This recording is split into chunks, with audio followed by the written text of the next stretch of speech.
That was the record before us, and here we are, pre-recorded, because we did this a few weeks ago, because we're not here at the moment, are we? We're away in that. I'm Ricky Gervais, with me Stephen Merchant. Hello there. And Karl Pilkington. Well, he's not actually with us. No. He'll be in some of the best of clips that will be coming up shortly. Yeah, this is just us, isn't it? This is just us. We did this, when did we do this, Rick? A couple of weeks back. Hold on, what is it? It's the 27th today. Yeah. I enjoyed Christmas. I loved Christmas. I loved Christmas. I had a great time. What did you get? Loads of presents. So did I. I'm glad they made it to number one. I'm really glad. Stroke, he, she. Yeah, I'm really glad that the pop idols, Cliff Richard, Westlife, made it to number one. Bo Selector. Yeah, just delete that. Yeah. Okay, well, we're going to play some of the best of, some of the greatest moments of the last 3 weeks. Yeah. Ever heard on XFM 104.9. What about this? Do you remember this one? Oh, which one is it? All right, so here's the first bit. His homework was to come up with one of those stupid lateral thinking problems. We maybe should give an example of the. Sort of genre. Romeo and Juliet. Right, Romeo's asleep on the bed, Juliet's on the floor, covered in water and broken glass. What happened? And you ask all these stupid questions, and it's Romeo's a cat and Juliet's a goldfish. Again, Awful. What am I thinking? Yeah. Yeah, come on then, Karl. Right, Yeah. there's a bloke lying on the floor, right? He's cut his head, blood's coming out of his head, and all his mates come running up, and they're all stood round him. Yeah. And they don't take their hats off as a mark of respect. That is outrageous. Why didn't they take their hats off? Oh, I'm laughing, but it's probably as good as the real absolutely. ones. A bloke's fallen with his... Yeah. He's lying on the floor. Yeah. He's dead. Yeah. His mates come running up. Was it important that his head was cut? I don't know. I mean, Would it have been okay if he'd have been wearing a hat? He wouldn't have been dead if he was wearing a hat. What's your answer?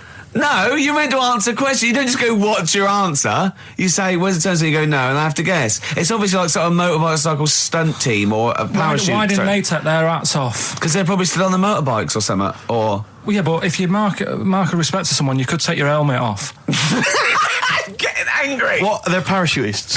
Why couldn't they take their helmets off? Because they're coming down from the sky. But he's on the floor dead. Well, but they can look down and see him on the floor. Are they on the floor, Karl? They're on the floor as well. They're walking, are they? Yeah, well, they sort of stood there looking at him. They're stood there. Yeah. They're stood on the floor looking at him. They're soldiers. Why? But why? If they're Because it might be in a battle zone. They might have their helmets on, and he's been shot in the head. No. Well, that does work. You see, this is my point. That one works. That one works. Unless you've given us a piece of information where that doesn't work. What's the difference? Why is yours different to he's been shot in the head in the trenches, and they're looking at him and they keep their helmets on? I just don't think it matters as much. If they're in the trench, they're already guarded a little bit, so they could take their hats off. It's the best mate, for God's sake. Okay, he's dwelling on this. Are they normal hats? What kind of hats are Give they? the answer. No, don't get ratty.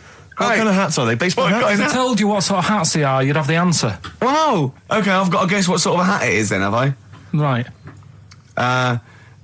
Is it a trilby? No. Is it a bowler? I know what it is. What? They're spacemen. No. Oh, that's a good one. That one though. works as well. This is my point. I like that one a lot. It works. He's fallen on the moon, and not that the moon happened. It was set up, wasn't it, in the studio? We know that. Yeah. Okay, Karl. What's your answer? Builders on a building site. Why is that different to soldiers? Because bricks don't fall in wars.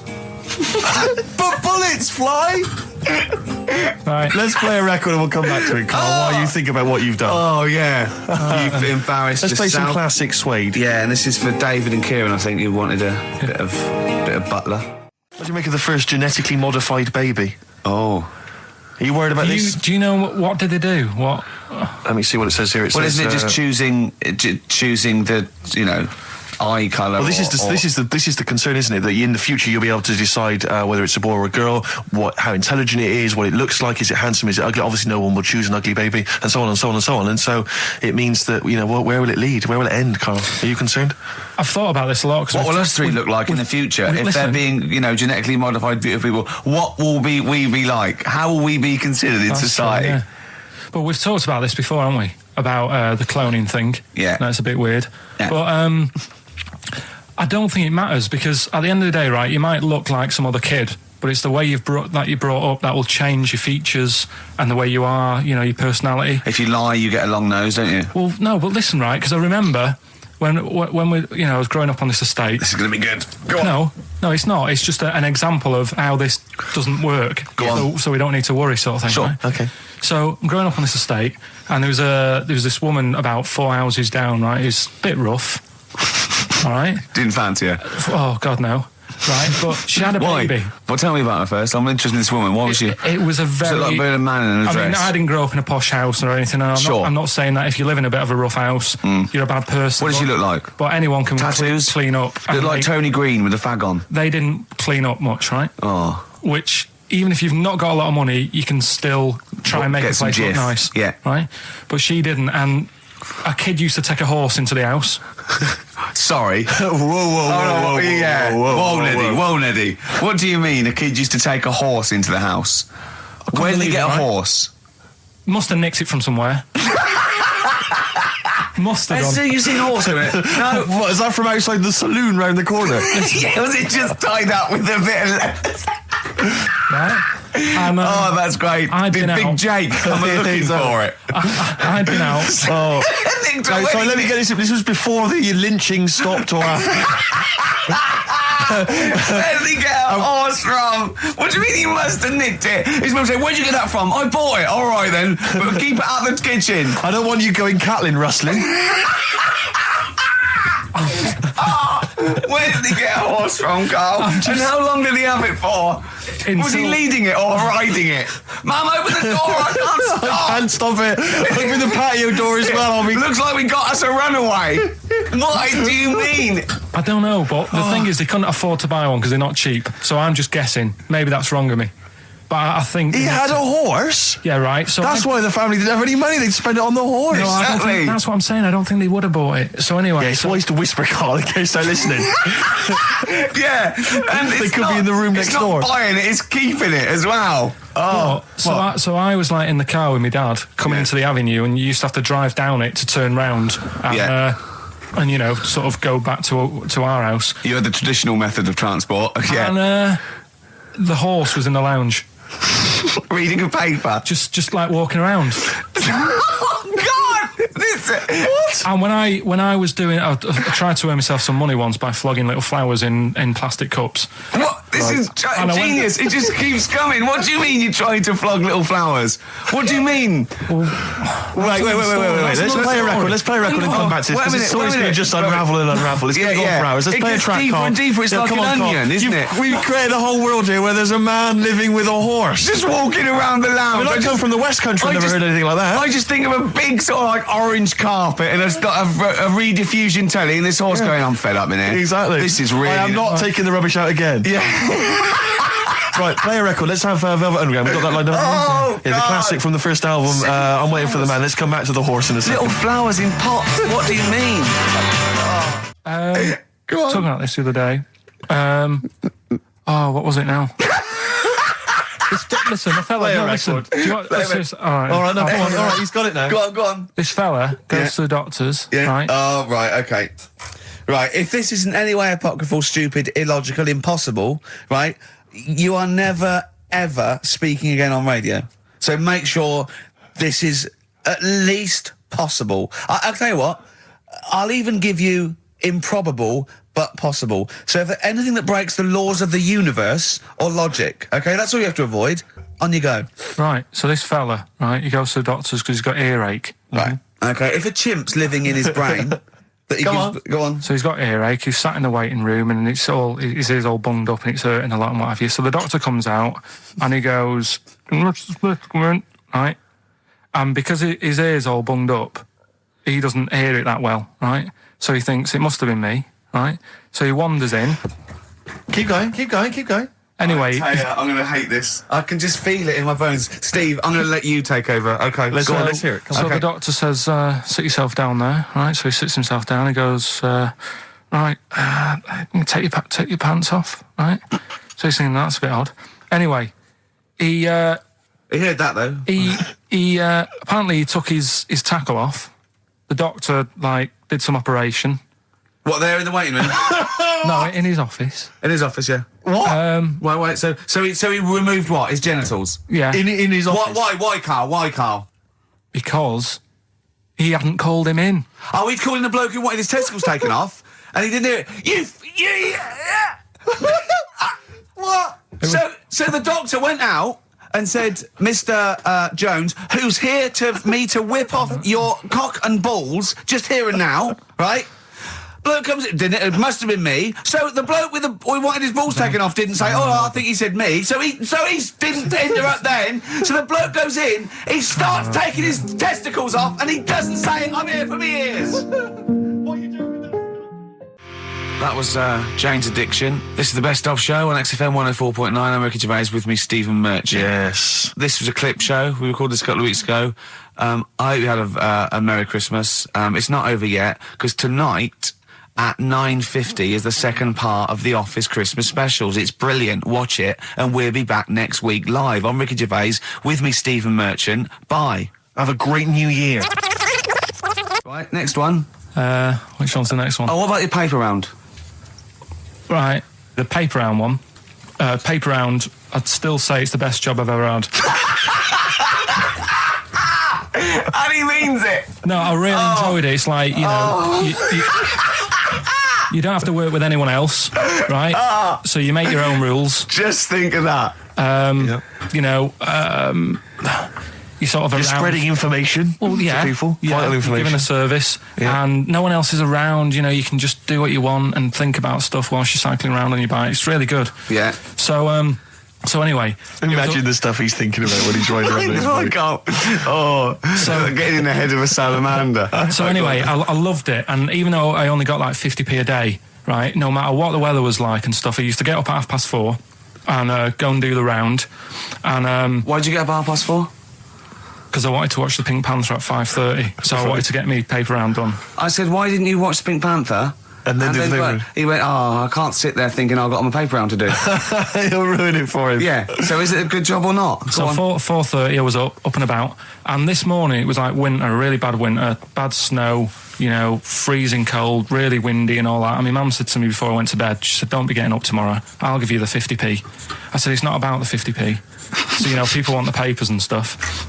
So, conscientious. So anyway, I went to bed thinking, that's it. I've told her I'm still going, so, whatever. Go to sleep, get up in the morning, and put all my kit on. And I used to have layers of clothing on because it was really cold. I had like a big anorak on with the fur on. I had like waterproof pants, and I got my paper round bag. And I went downstairs to get out and tried to open the door, and it was locked.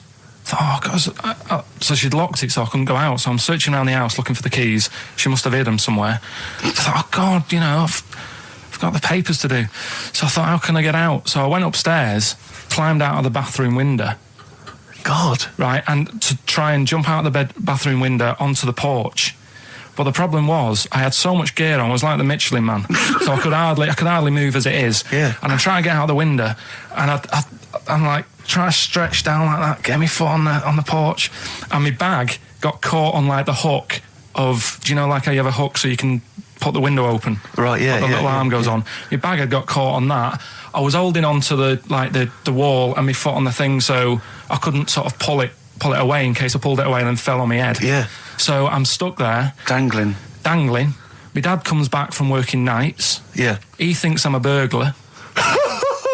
Gets out his gun. So he's shouting and stuff, going mad and going, Dad, it's me. And he had to give us a hand using a... He's heard that wily trick in Manchester before. He had to help me using a washing prop thing, a big stick. What did he do? Well, he said, just hold on for your dear life, and I'll sort of push the paper bag off the hook. Why didn't he go upstairs and sort it out? It was at that point where I was in the middle. There was nothing you could do. Do you know what I mean? It's at that point where you've just got to make a decision. Yeah. And by the time you go upstairs, who knows what might have happened? Sure. Do you know what I mean? You've got to act there and then, don't listen around. Yeah. So and you could hear downstairs, now here he is, the Pink Panther. Yeah. Dad! Hurry up! Panther, ever so pink. Oh. So that was close to death, because I must have been about 30 foot in the air. So, to cut a long story short, he gave me about 4 or 5 near-death experiences, and he went, and the whole point of this, he went, so that's why I think I'm going to die of something horrible, like cancer. And I went, why? He went, right, you ready for this? Yeah. He said, Well, I don't check my balls. Wait. He said, I don't like the feel. Carl, always check your balls. Do you I check don't like the yours? feel. Why don't you like the feel of your own balls? They just... I mean, you know that I don't like bodies anyway. Right. Do you know what I mean? It worries me a bit that you've got all that going on in your body, right? And your skin's keeping it all in place. Stop. We're going down a whole other avenue of discussion. Let's play a track. Let's come back to it. An email from Suzanne talking about your tea that night. Was Suzanne out on Wednesday night? Was the an England game or something? Yeah. So you were alone. You were home alone, were you, Wednesday night? Yeah. Did you enjoy your meal? Was it a quiche? Go on. Right. From Suzanne to Carl. Take the quiche and put it on the baking tray. Cook for 30 minutes on 190. Take lettuce and put on plate. Take 3 tomatoes, wash and chop into quarters. Place on lettuce. Take an avocado, chop in half. Remove the stone. Peel skin and slice. Place on salad. Put salt and pepper on and a dribble of olive and balsamic vinegar dressing. Right? In brackets, small bottle behind the cafetiere. Right, in case he's reaching for bleach. Yeah. That's it. Should have put everything else away. Right? Then sprinkle a smidge of parmesan on top. Remove quiche from oven, cut into quarters and put on plate. Eat. Oh, wow. Does she have to do that every single time? She's like... No, it's just that I'm not that good at cooking, right? And to be honest, that was a lot of hard work. I didn't bother warming it up. And I did without the avocado. Why? Too much messing about. He didn't even do that with instructions. It was too much. But yeah, I'm not that good at cooking. And Did you That's not cooking though, is it, Carl? That's heating up a slicing. quiche. That's cooking it is making the quiche. Yeah, but I'm just. Could you have figured that out if she hadn't left that note for you? Why did she have to tell you what the olive oil and balsamic vinegar was? Because I've put sort of cooking oil on my food once, and I said, oh, it's a bit. It's ever since, right? Years ago. I'm gonna die. Years ago, leaving Mr. Magoo at home. It was ever since I put sausages in the toaster that. What do you mean? I nearly set the flat on fire. Because do you know, like when you're grilling food in a pan and all that? Yeah. Sort of sausages spit and it goes everywhere, doesn't it? And it makes everywhere greasy. In the toaster. So I thought, well, just want to warm them up. Yeah. Bung them in the toaster. Yeah. What happened? And she sort of caught. Well, they got stuck and they sort of caught on fire. I imagine. She came in just as I was sort of plunging it, and Marty came in from work. She said, "What are you doing? I said, I'm in sausages." Well, the oven isn't on. I know they're in here. What? You turn it off? Panicking and that. But I've never been into it. I've never been into cooking and that at school and stuff. I didn't bother doing it. Oh, every time Suzanne comes home, she must think, please be the house still there. Yeah. Please not let me hear a fire engine as I come round this corner. Oh, God. She comes and goes, oh, God, thank God. I bet she's always happy to see you when she gets home and you haven't burned the place down or introduced some howler monkeys or something. Unbelievable. What I find extraordinary is there are people who are in sort of care in the community who don't need instructions on how to prepare food. Oh, they do. They can do it. Yeah, you show them once. Yeah, they they've learned it. Whatever you do, don't put sausages in the toaster, Johnny. Do you know what I mean? Yeah, and they've don't- learnt it. They don't put sausages in the toaster. Yeah. They put their fingers in. But, yeah. Rick, I had for Christmas something which I think might excite you and interest you, because I know you're obsessed and interested by facts. Yeah. Don't fiddle with the microphone. Well, I was just looking at what it was underneath it. So this is a book, it's just facts and trivia. It's edited by Sir Isaac Asimov, who I think's dead. So I don't know when my parents bought this book. I assume it's sort of from a second-hand shop or something. Right. It's quite long, but I got it for Christmas. I keep meaning to bring it in, because generally the facts are quite sensible in here. And I like to think if Isaac's been involved, they're probably substantiated. It's not like kind of just this nonsense on the web. I think that this is probably... Or up in Greg's the Baker's that Carl gets most of his facts from. The ancient Egyptians trained baboons to wait on tables. Carl, fascinated. Brilliant. That's fantastic. But what my point about that is, why did they stop? Yeah. It's a genius idea. Would you not want to go to a restaurant where they had baboons serving? No, I'll tell you what Depends happened. on you. It might have been like the Planet of the Apes, and they sort of rebelled. One of them could talk. One of them could take his order. And one day went, do you want fries with that? And the bloke got really annoyed and said, answer him back. And then there was some sort of rebellion. Right. Yeah. The Planet of the Apes isn't true, is it? It's not a documentary. Right, okay. I wonder, because what I like the idea of having baboons is the fact that I reckon they're, like, I have difficulty, and I'm sure you do, Carl, like working out that sort of 10%, you know, on a bill. Yeah. I reckon baboons would find that particularly hard. I reckon you could get away with under-tipping them all the time. Yeah, exactly. Just not leaving enough and just legging it. Exactly. They go away and you go, sucker. Yeah, exactly. So I'd love to see some baboon restaurants. If there's any restaurateurs out there, so Terence Conrad or someone. If you do go to a restaurant and you've been waiting on those, please don't order the banana daiquiri, because it comes half-eaten. They can't help their little selves. They really can't. They're okay with, like, you know, beef and steak and chips and all that. But there's a little bag. I go, do you... Can you imagine that, the baboons serving at waiting tables? It's genius. Just stop to think about that. It's absolutely incredible. Yeah. It's absolutely dynamite. Yeah. See, zoos would be a lot more popular if there was, like, the canteen and you could go... If they were serving tickets to two, exactly. One child, okay, go through there. But I think they should do other things, like in the Flintstones, they used to mix cement in that bird's kind of... Pelican, yeah.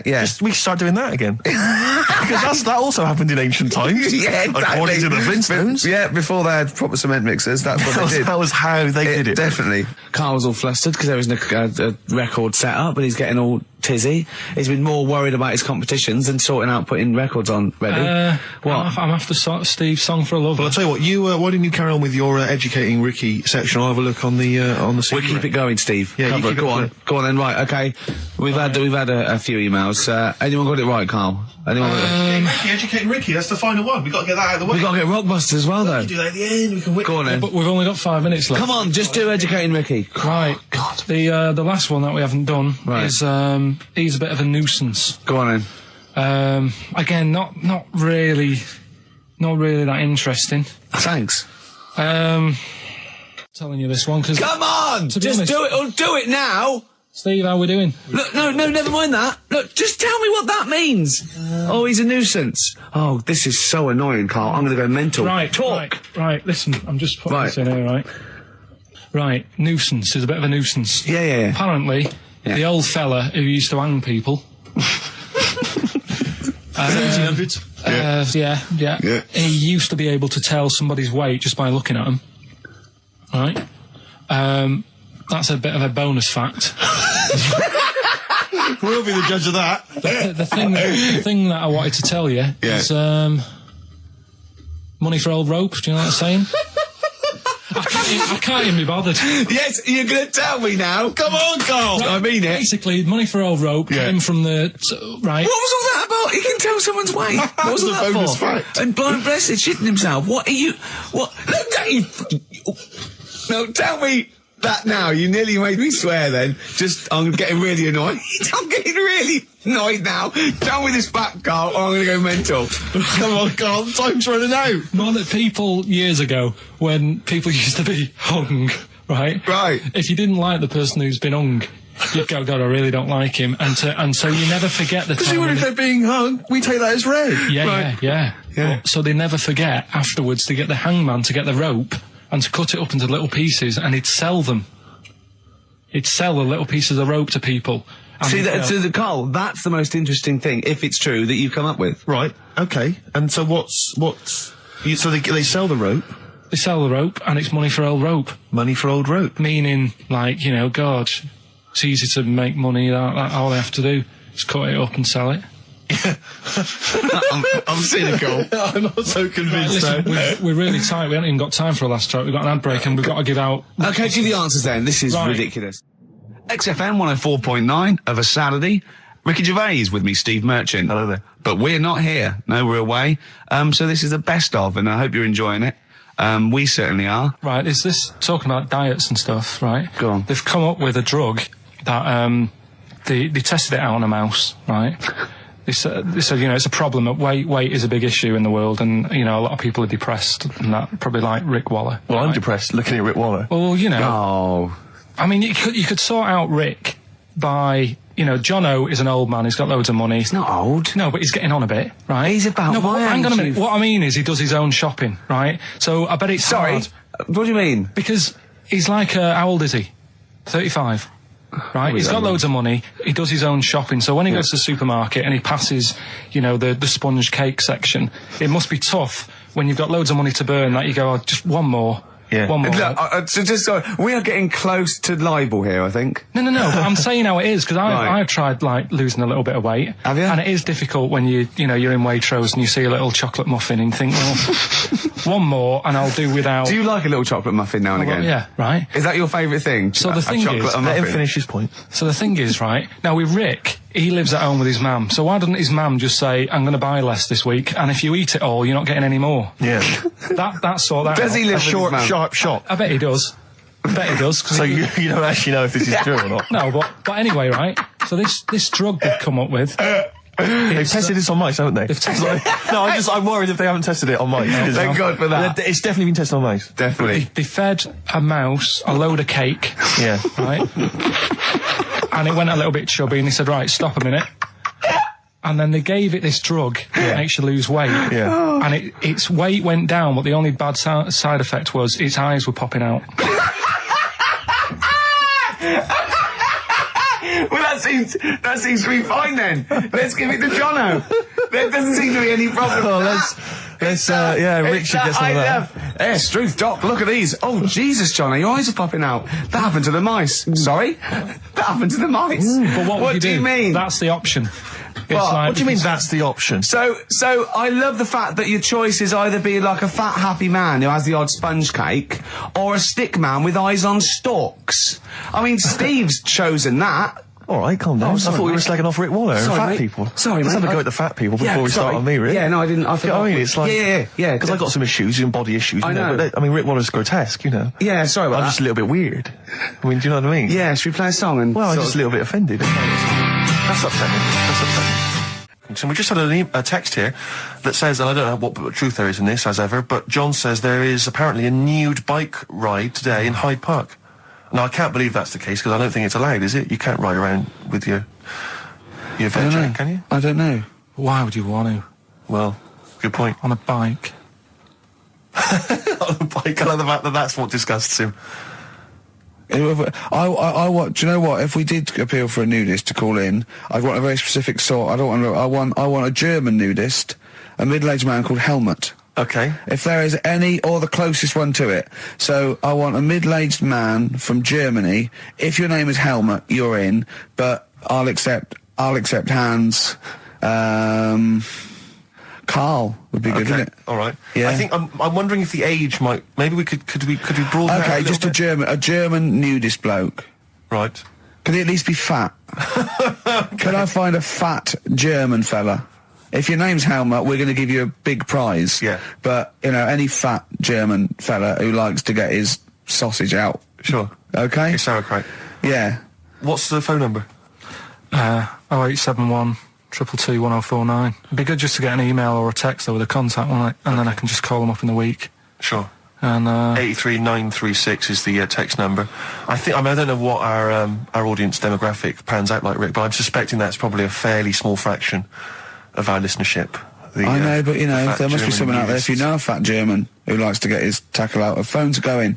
Straight away. Just answer it, Carl. Just answer it. Just pot luck. It could be anything. Well, just see what it is. To be fair, it could be a nutter. But just say hello. Just tell your turn. It's not straight away. He'll stay there, won't he? He'll stay there. Well, answer it. Let's leave it. Answer it. Oh, you see this? It's gone. There you go. He bottled it. So, just as well. Well, you took too long to answer it. There's a vicar in Australia who started sort of doing his services and all that in nude. Hot, isn't it, out there? Yeah, where'd you get the churches aren't. Churches are pretty cold. It was on some website. Of course it was. Yep. Just saying about a vicar and that who's there's a lot of nudists and that who want to get married. Do it, don't mess about with the wedding dress and that. Just snip up. Cheaper, isn't it? Well, I suppose it's so. I suppose if you believe in God, you believe that that's the way to be, innit? Because Adam and Eve and that. Yeah, but then in Adam and Eve, the shame made us dress up, didn't it? Yeah. Eating the apple and things. Yeah, but God didn't want that, did he? No, he wanted to see it all. He was loving it. He was having a whale of time getting a knife full of all of that, and then the snake said, cover yourself up. Stitched him right up. Just like, for example, that's why your balls are on the outside. Because the cells have to be a certain temperature to survive. I don't know if it's the sperm or Sertoli cells, but they have to be a couple of degrees below body temperature. Otherwise, they'd be in a nice cage and we wouldn't get kicked in the nads. What do you mean? That's why your testicles are on the outside of your body. They have to be a couple of degrees below body temperature. Yeah, but it's not... That isn't why they're there. You see, this is like the chat we had last week about the giraffe having a long neck. What do you mean? They're there because that's where they happen to be. They didn't go, right... Well, that's what evolution is. It's a selection process. It's not a will. The balls didn't say, look, I'm too hot, let's get us outside, let's get outside of here! All right, hang on a minute then. What? So a little man monkey, right? Theirs are in the same place as ours. Yeah. But they're walking around naked, so it could be anywhere. They could be, like, on the back. It doesn't matter where they are. They call it... Well, they could be on the back, yeah. So why aren't they? This is a completely different... Steve! You started it! I wash my hands of the whole affair. And we're not only back to balls, but we're back to monkey balls. Yes. In one thing from about parasites, we're back to monkey ball news. Yeah. How do we get back to chimp testicle news? All right then. So this worm's in a fish. Yeah. It's like a little platyhelminth. I think it's some sort of. But what I mean is, why are they about? What do you mean? They Why? evolved But why haven't they died out? because they're very successful. Yeah. What do you mean? Yeah. What do you mean? Yeah. Tell me the brain event that made you say yeah in that 1 second gap. Because in a way I don't get it, and if I think about it too much, it hurts a bit.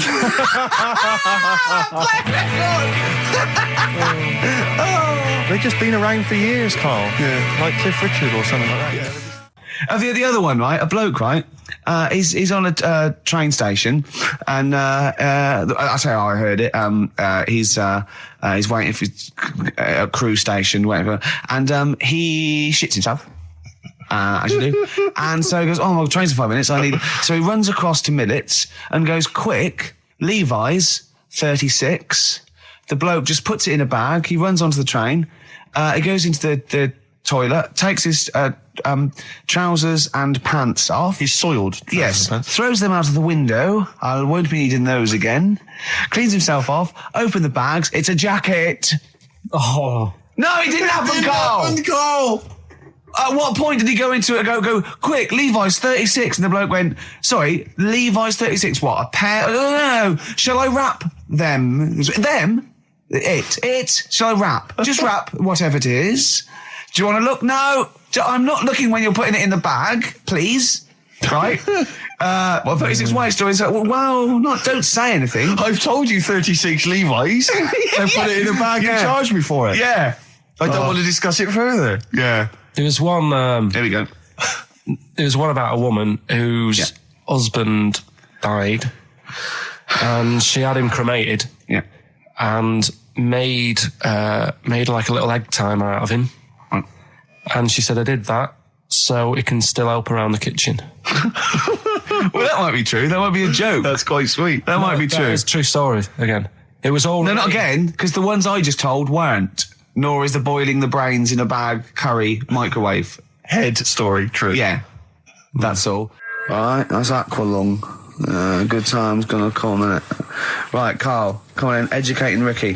So, don't let the cat out of the bag, that's where that comes from. Comes from a crafty butcher. Right, go on then. So the next little headline is Wash Up With You. Wash up with you, go on. You want to know about that? Yes. It's a survey that they did this week. They? Yeah, some university did some survey. Brilliant. Did a world test on washing up. Yeah. And each country were given 140 pots to clean. Brits were the quickest. Yeah. Yeah. Turkey were the slowest at washing up.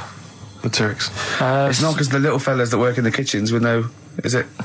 They can't reach.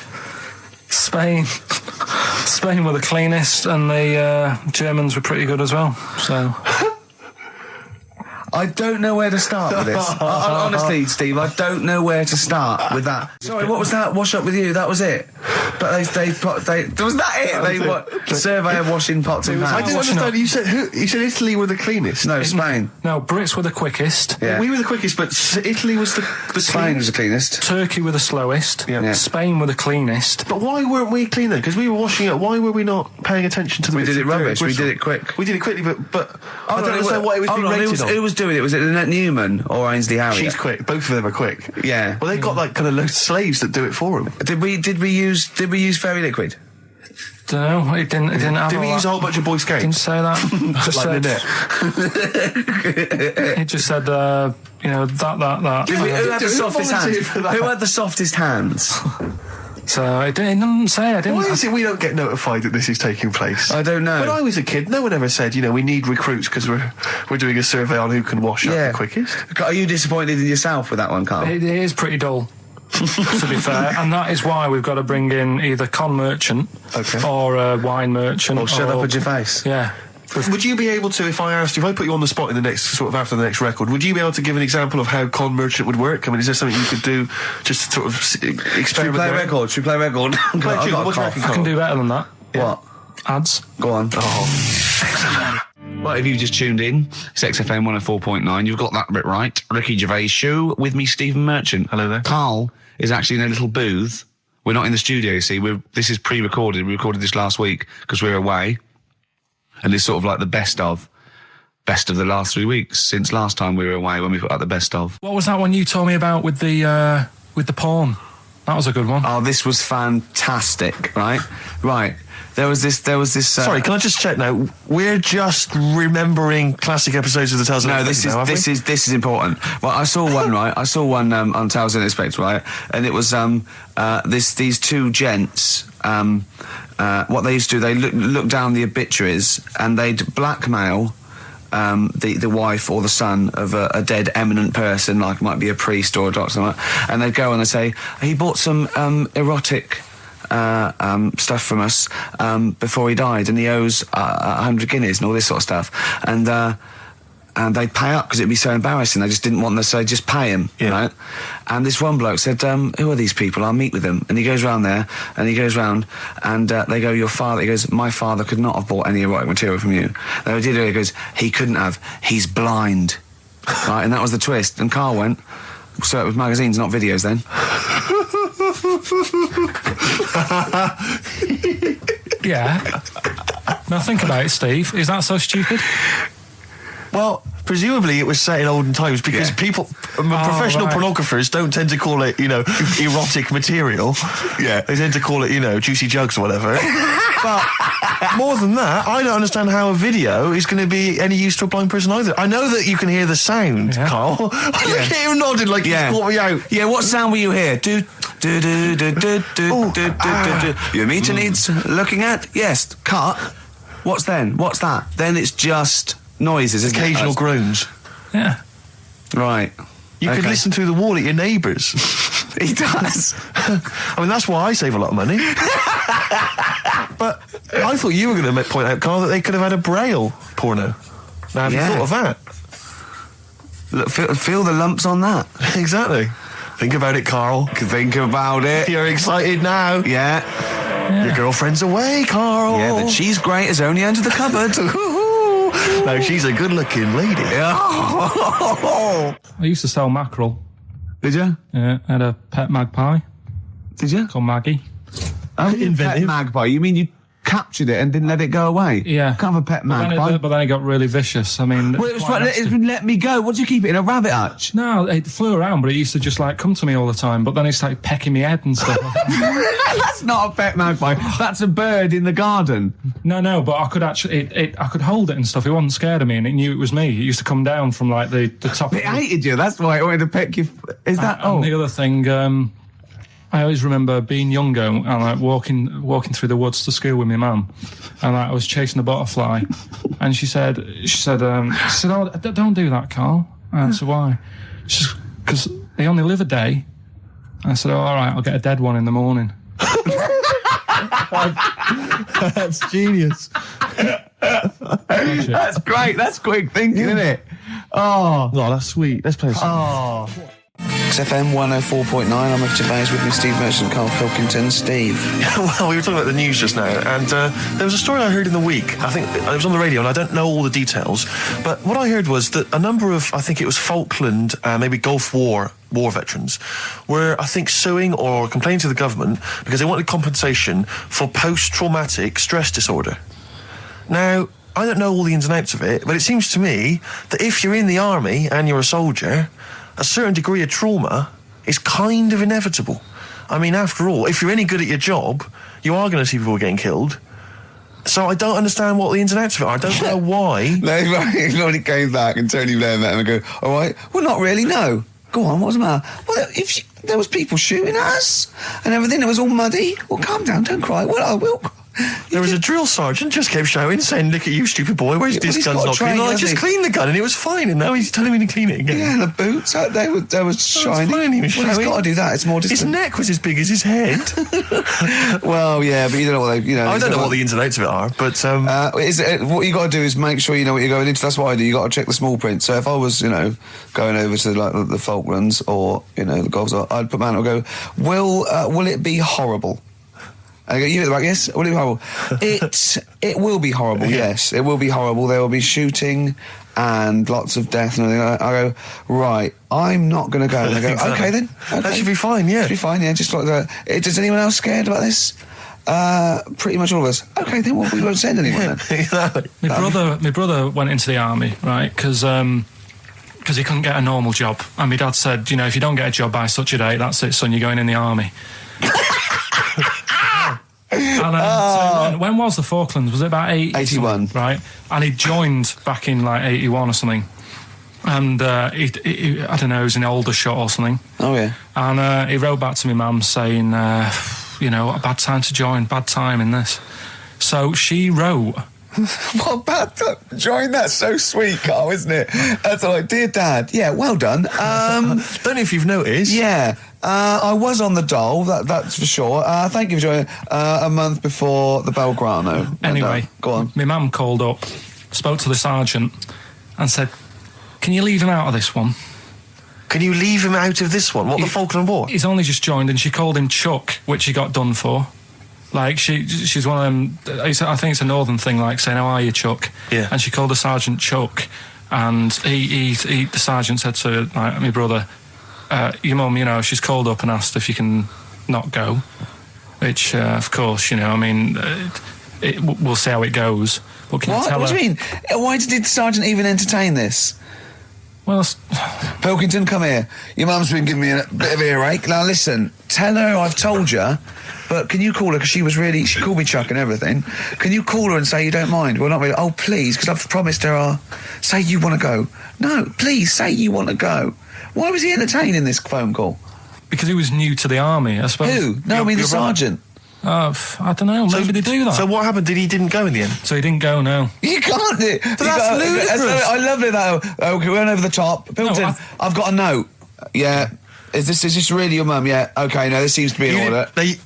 Because I noticed it says, I do not want to go into the army, I don't want to go and fight, and it's crossed out and it's good, mum says don't go. Now, you didn't write this yourself? No, my mum wrote this. Okay, you definitely wrote this yourself. Your excuse. You're going to have to fill envelopes. No, I'm sure if he was needed, he would have had to go, but I think they made a bit of a special effort. They sort of said, oh. Well, it wasn't conscription anyway. Oh, no, I was But were the other soldiers going around just going, Pilkington. No, he ended up being a mechanic in there, and he got kicked out for going for a packet of fags in a tank. What? Now, wait a minute. Do you mean he nipped down the shops in a tank? Yeah. I don't believe that, Carl. You've made Honest that to up. God. That, and he went off with the sergeant's wife. So that didn't help, and he ended up getting kicked out. Sorry, your brother's a genius. I love this. First of all, he gets a call from his mum, go and let him up, and he goes, oh, God. Then he goes, where's Pilkington? His mum's on the phone. Where is he? He's near your house, Sergeant. Near my house? Well, why is... No reason. Well, when he comes back, when he's finished, tell him his mum called. And can he get me a packet of fags? Tell him to walk this time. This is ludicrous. So the sergeant found out that he was sleeping with his wife? Yeah, I don't know. I mean, Did your mum phone up and say, let him off?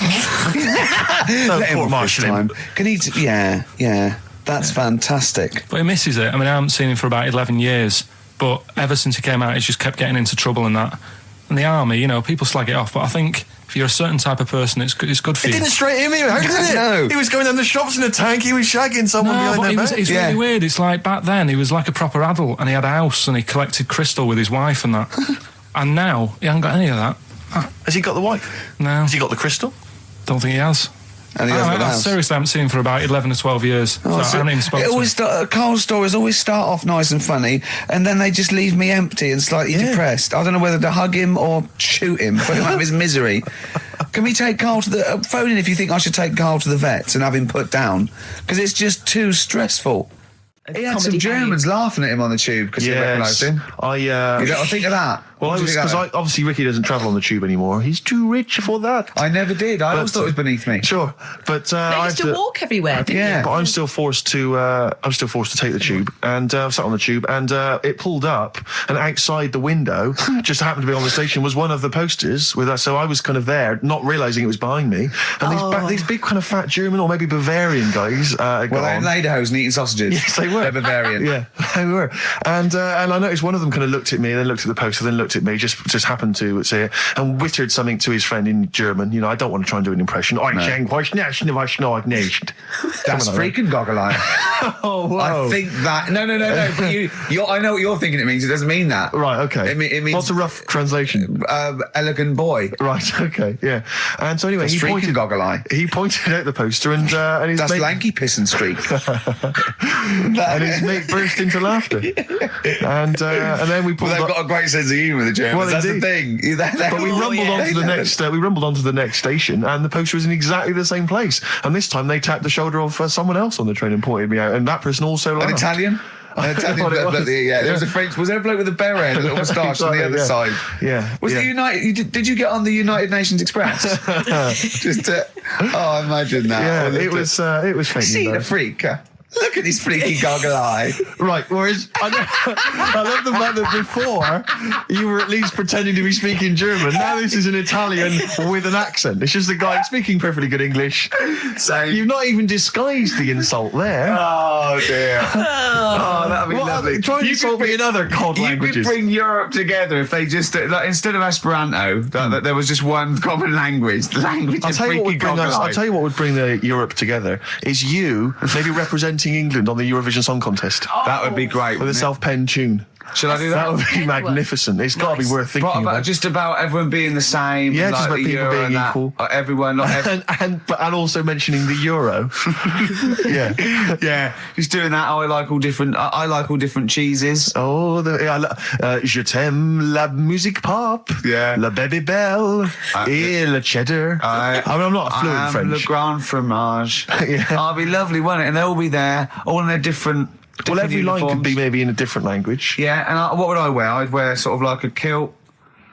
You'd wear a kilt, but you'd also have on your head one of those kind of big, what are they called? Those big furry hats that beef eaters or whatever wear. Or one of them. Is it kind of a busby or something? A busby? Yeah. Wear one of those, or maybe a kind of policeman's helmet, a Bobby's helmet with the kilt.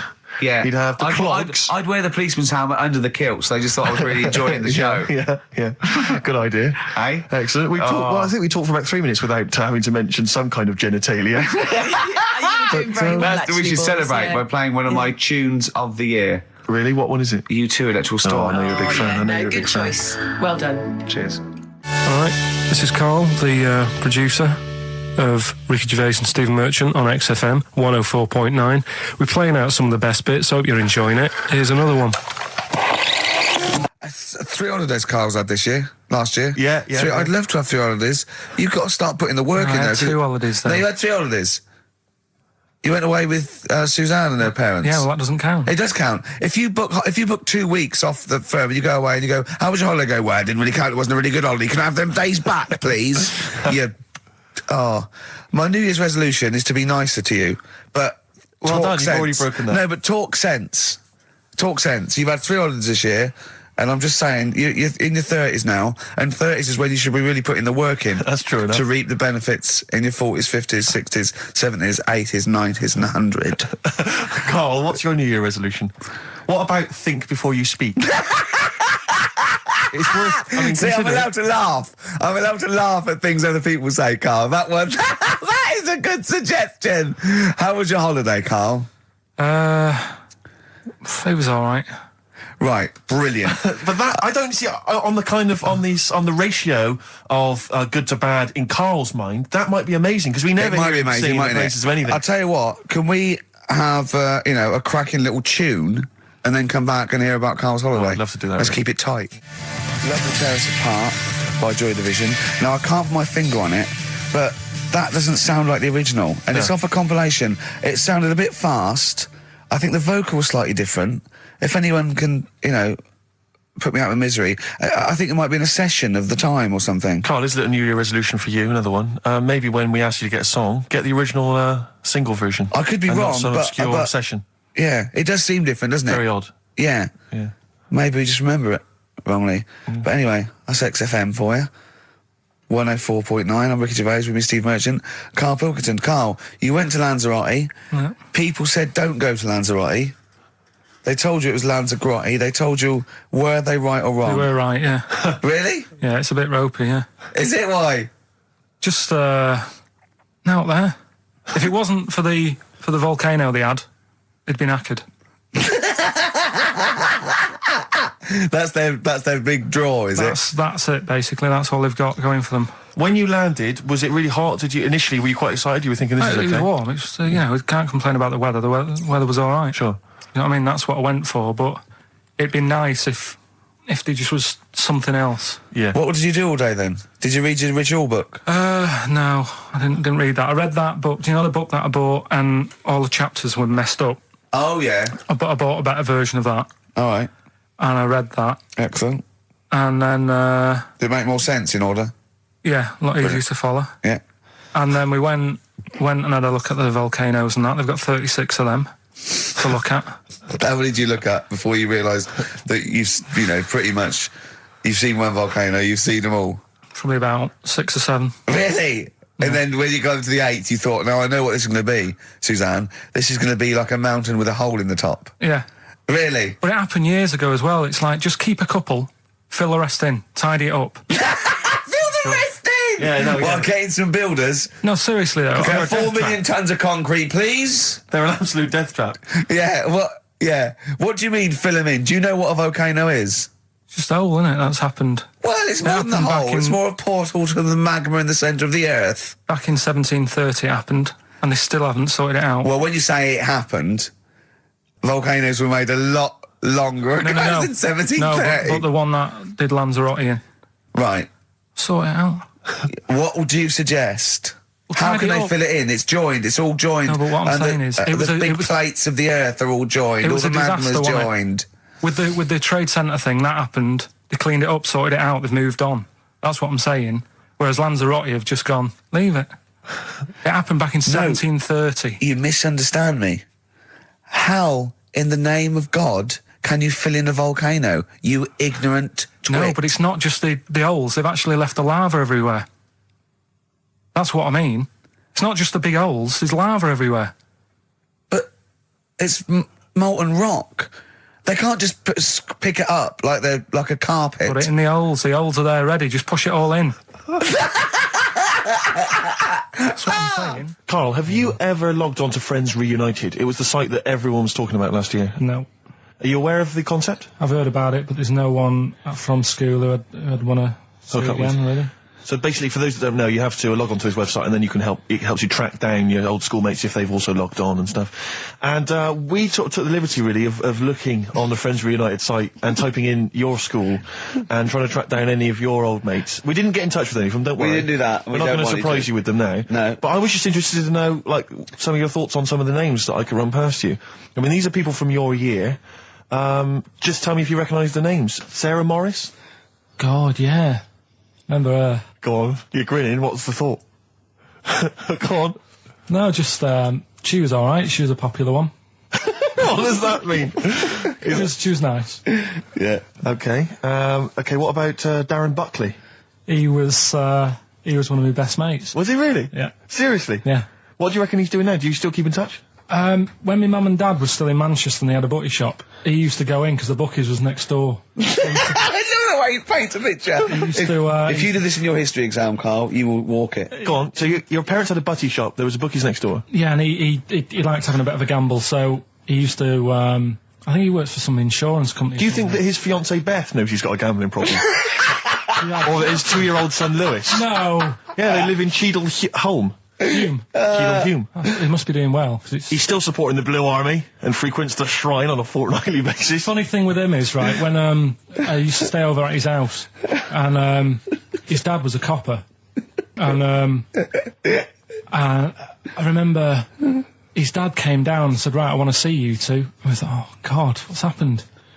And got us round the table. And he said, do you know much about drugs? So we were like, what's all this about? So he goes, you know, they're not good for anyone, you know, the stupid thing to get into. And we're like, yeah, we know. And he went, you know, do you? We said, yeah. He said, what's this then? And he'd found something in his bedroom, and it was a Skittle. What, the sweet? Do you know little sweets with the S on it? And Oh, really? Drugs. Yeah. So he said, well, yeah, it's a Skittle. Yeah, I know what it is. Oh, he was bluffing like that as a slang word. Yeah, he thought because he was a copper, he probably had to be down with all the terms and that. So we said, oh, it's a Skittle. And he said, yeah, I know what it is, but what's it doing in your bedroom? Oh. It was like, no, it's a toffee. So, Darren there. Yeah, I know, it's a toffee, it's a squib, it's a, yeah. Embrace, glorious day on XFM 104.9. Rick, there may be listeners tuning in thinking they've got something better to do, for instance, switching off the radio and just staring blankly at the wall for the next half an hour. But no, because what they're going to miss is our grand finale to this, which is, of course... sponsored by Lindauer's, the sparkling wine solution to a hot summer's day. Yeah. That we're going to be firing a cork. Did you just make that up? Yeah. Pretty good. Please, yeah. Good. They're going to be firing a cork at Carl's head just for the sound. I just think it's sound... Huh? It's not happening. Yes, it is. You said, no, we've said it is now. We've promised it to the listeners. Yeah, come on. I'm not happy with it. Why? Because the pain? Well, I've never had it done, so I don't know how painful it is. Well, all the more reason to do it then. Yeah, we've got to try it out, haven't you? You're perfect. It's like a little cowbell or wood block. That's what I'm hoping for. Yeah. I'm hoping for pop. And I'm going to film it for my website. Brilliant. So go to that this week, rickygervais.com, and see Karl Pilkington getting hit. A high-powered cork coming out of Lindauer sparkling wine. Lindauer sparkling wine. And of course, if you want to send us anything in, and perhaps next week that you feel we could actually that'd be great. That's us to do. This is like interactive because a lot of people plan the show. Like Dr. Fox plans his show. We sort of come up, we riff on the. That's a great idea. Send stuff in that we could harm Karl with. Yeah, we harm Karl. Harm Karl. We do a jingle. Harm Karl. I've always wanted one of those George Foreman grills. I've always wanted one of them. I know, but that's too much, isn't it? What if we just pressed his head inside it? We'd have to put it on. Put it on. See. Just squeeze his head inside it. I've got to do that thing with a tea towel one day. You know that thing I did with a tea towel? You put a tea towel around his head, right, tie it. I put a wooden spoon in, and you only have to turn it like a couple of inches, and it kills you, doesn't it? Yeah, sure. It really is, yeah. So we'll be firing a cork at Karl's head. I'll be filming it for the website. So that's coming up about 10 to 3. Look forward to that. Yeah. Do you know what? I'm loving this. This is my. Just being in a room with him. I just can't. I want to squeeze his head. XFM 104.9 playing Green Day. The studio's falling apart. I know, his microphone broke. I'll be honest with you, Rick, I don't know why Lindauer's, the sparkling wine, want to be associated with this shambles of a show. It is falling apart. This is awful, this studio. It's got to be fixed. Right now, Karl, come on here. It's the time where I'm going to let a cork off. Do you want to film this, Steve? Yeah, that'll be available on the website next week, rickygervais.com. So see Karl getting hit. One bloke suggested we leave the metal cap on because it's get a better pitch, but we take that. He's straight. It's dead out. Let's get the camera ready. Get the camera ready. Ready? So if you just joined us, we are using some Lindauer's sparkling wine to basically, what can I say? Really fire a cork at Karl's round ready? head. Ready? Hang on a sec. Let me just put the headphones on. All right, film this then. Okay. He's in position, look. Just firing up. Okay, Karl, come on there so we can see your head a little bit. We want to get the noise, the microphone there. Right, ready? Hold on. Good. So you're just doing it. Hold on. Now, it's in position. What have you... Oh. Ready? Yeah. Oh, God, it... Oh, no!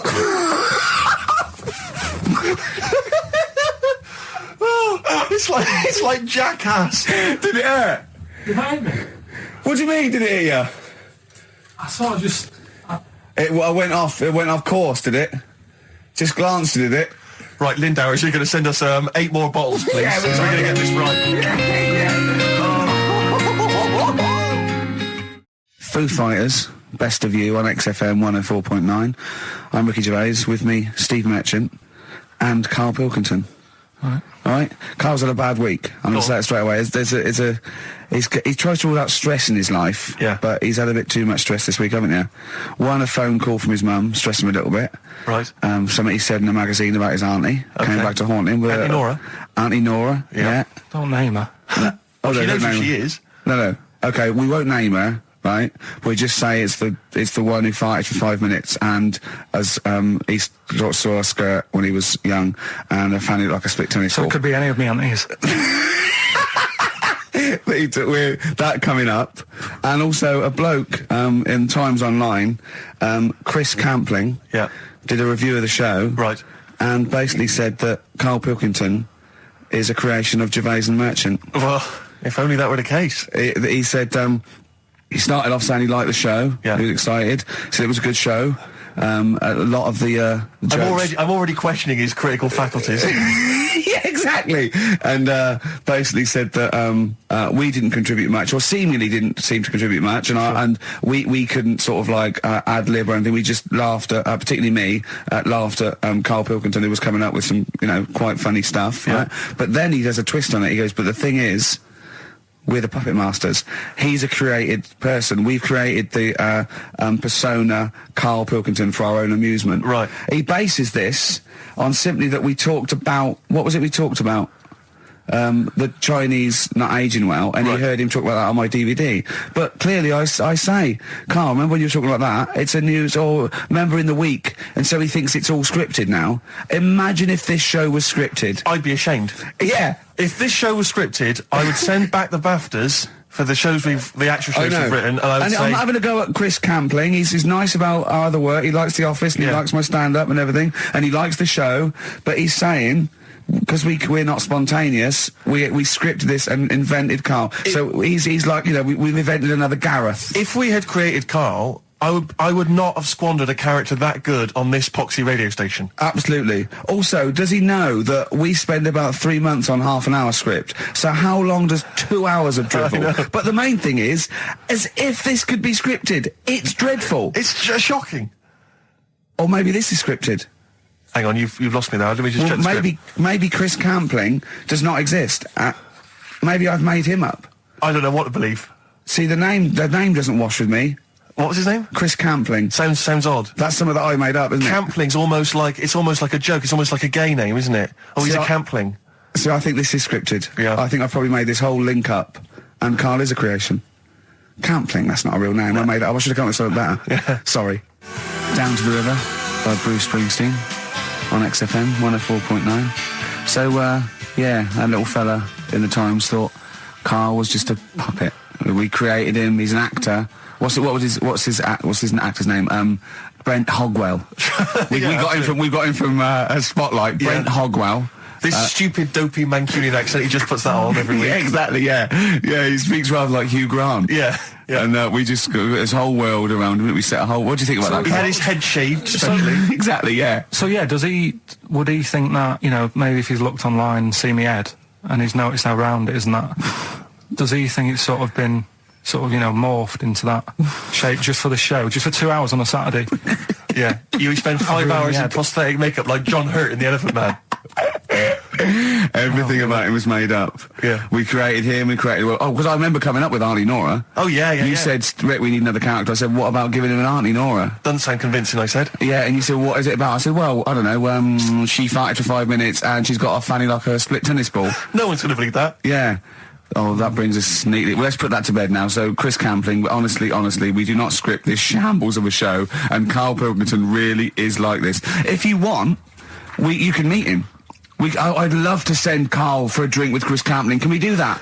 And then he'll eat his words. Chris, if you're listening, honestly, this isn't a stitch-up. As I say, I'm not having a go at you. It's a very well-written article. It's very, very fair. You're just complimenting on his grammar.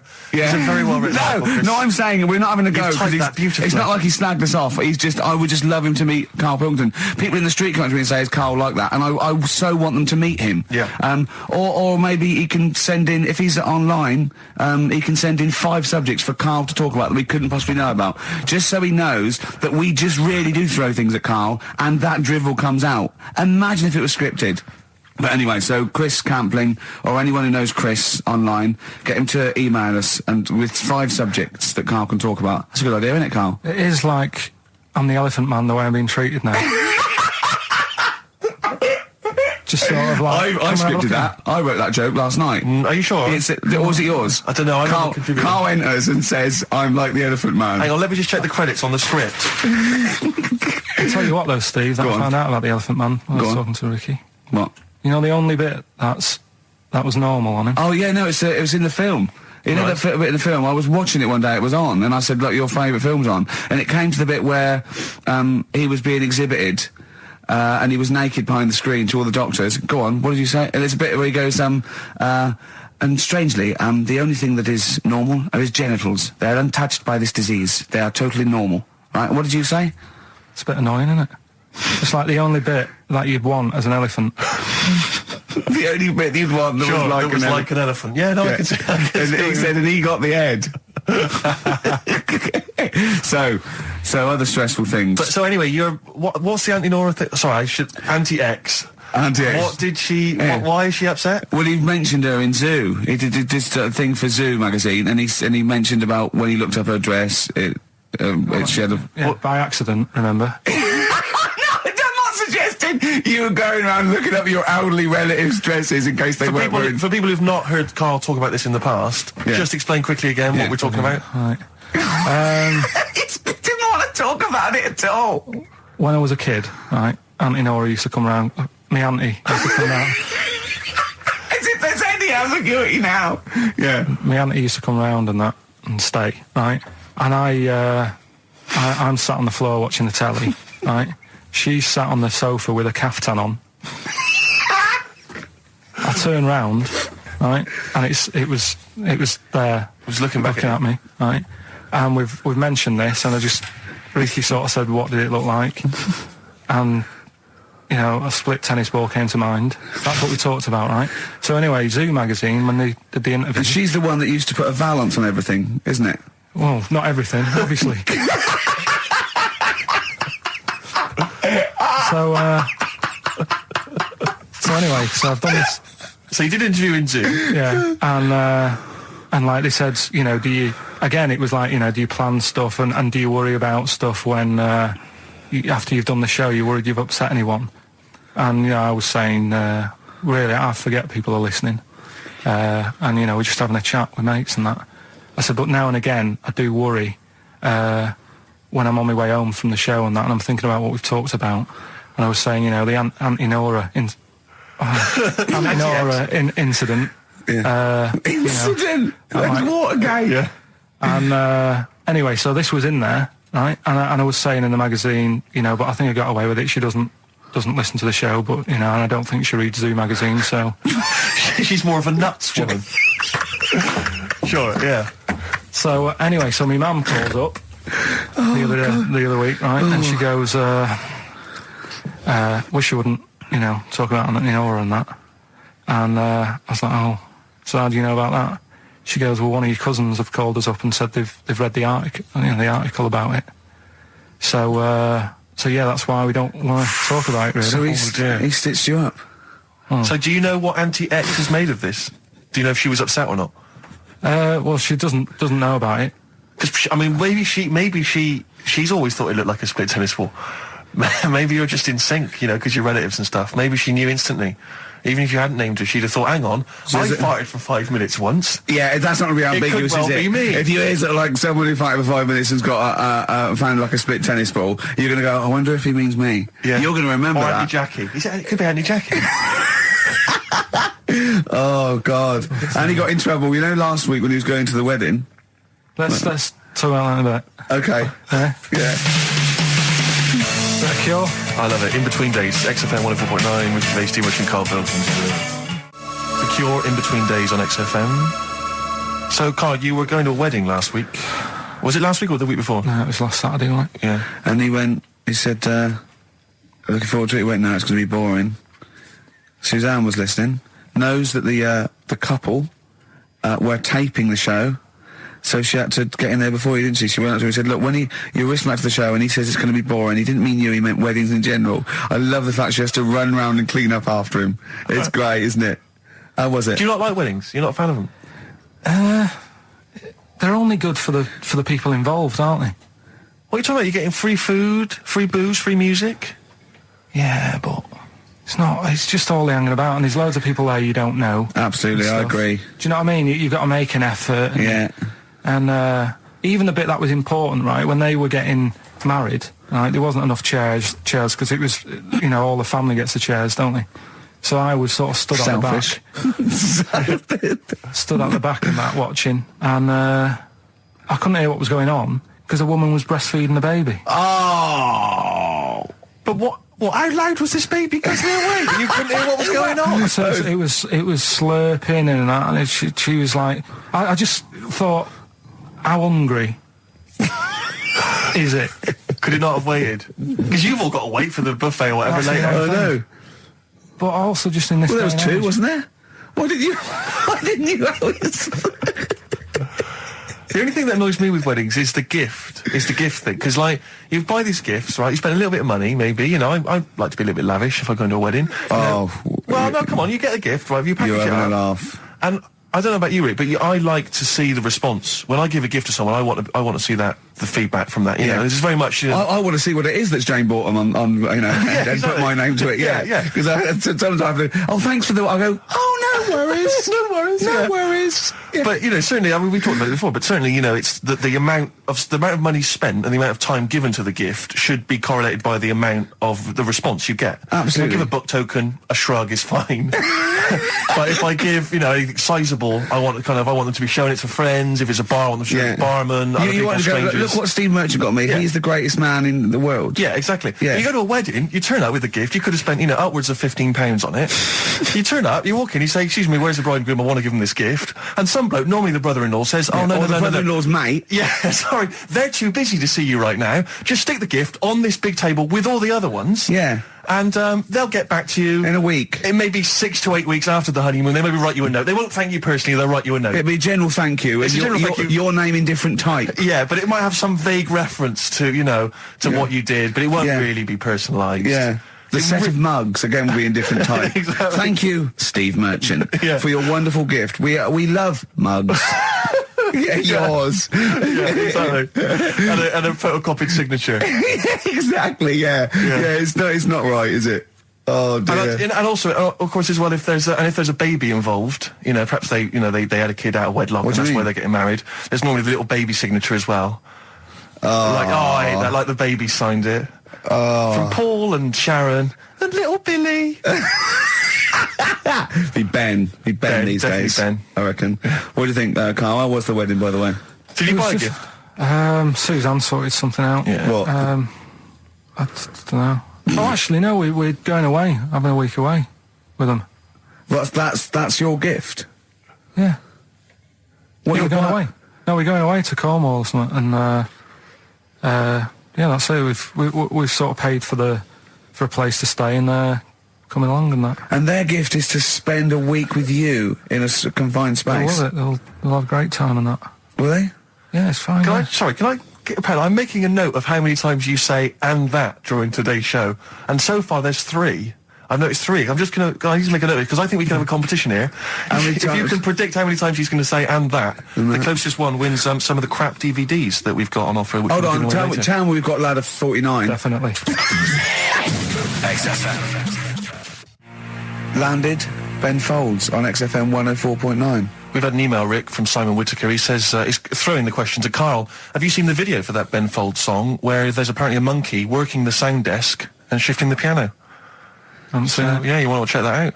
Talking of monkeys working the sound desk, we've also had a lot of emails directed at you. Yeah, a lot of emails directed to you, Carl, asking if you saw this programme that was on in the week. I think I didn't see it. I think it was called The Strangest Village in Britain. Yeah. Did he watch it? He called me 6 times during it. Called me 6 times. Now, just explain briefly what this was, because I didn't see it. Well, it was a sort of an experiment. I think I can work out from the sort of 70s, and it was sort of run by, from what I can make out, mainly sort of German Christians. Right. And what it was people with various disabilities or mental illnesses, Down syndrome, autism, bewildered, and they were living normally in the community. And there was 300 people in the village. Half had some sort of problem, mental problem or disability, and the other half were sort of carers. And I mean, it was very, very strange. And where is this village? It's somewhere in this. It's up near Whitby, innit? Yorkshire, Right. Okay. But he called me. At various points. We were watching that. It started off. He went, "Geez, if that's the beginning, what have they got coming up?"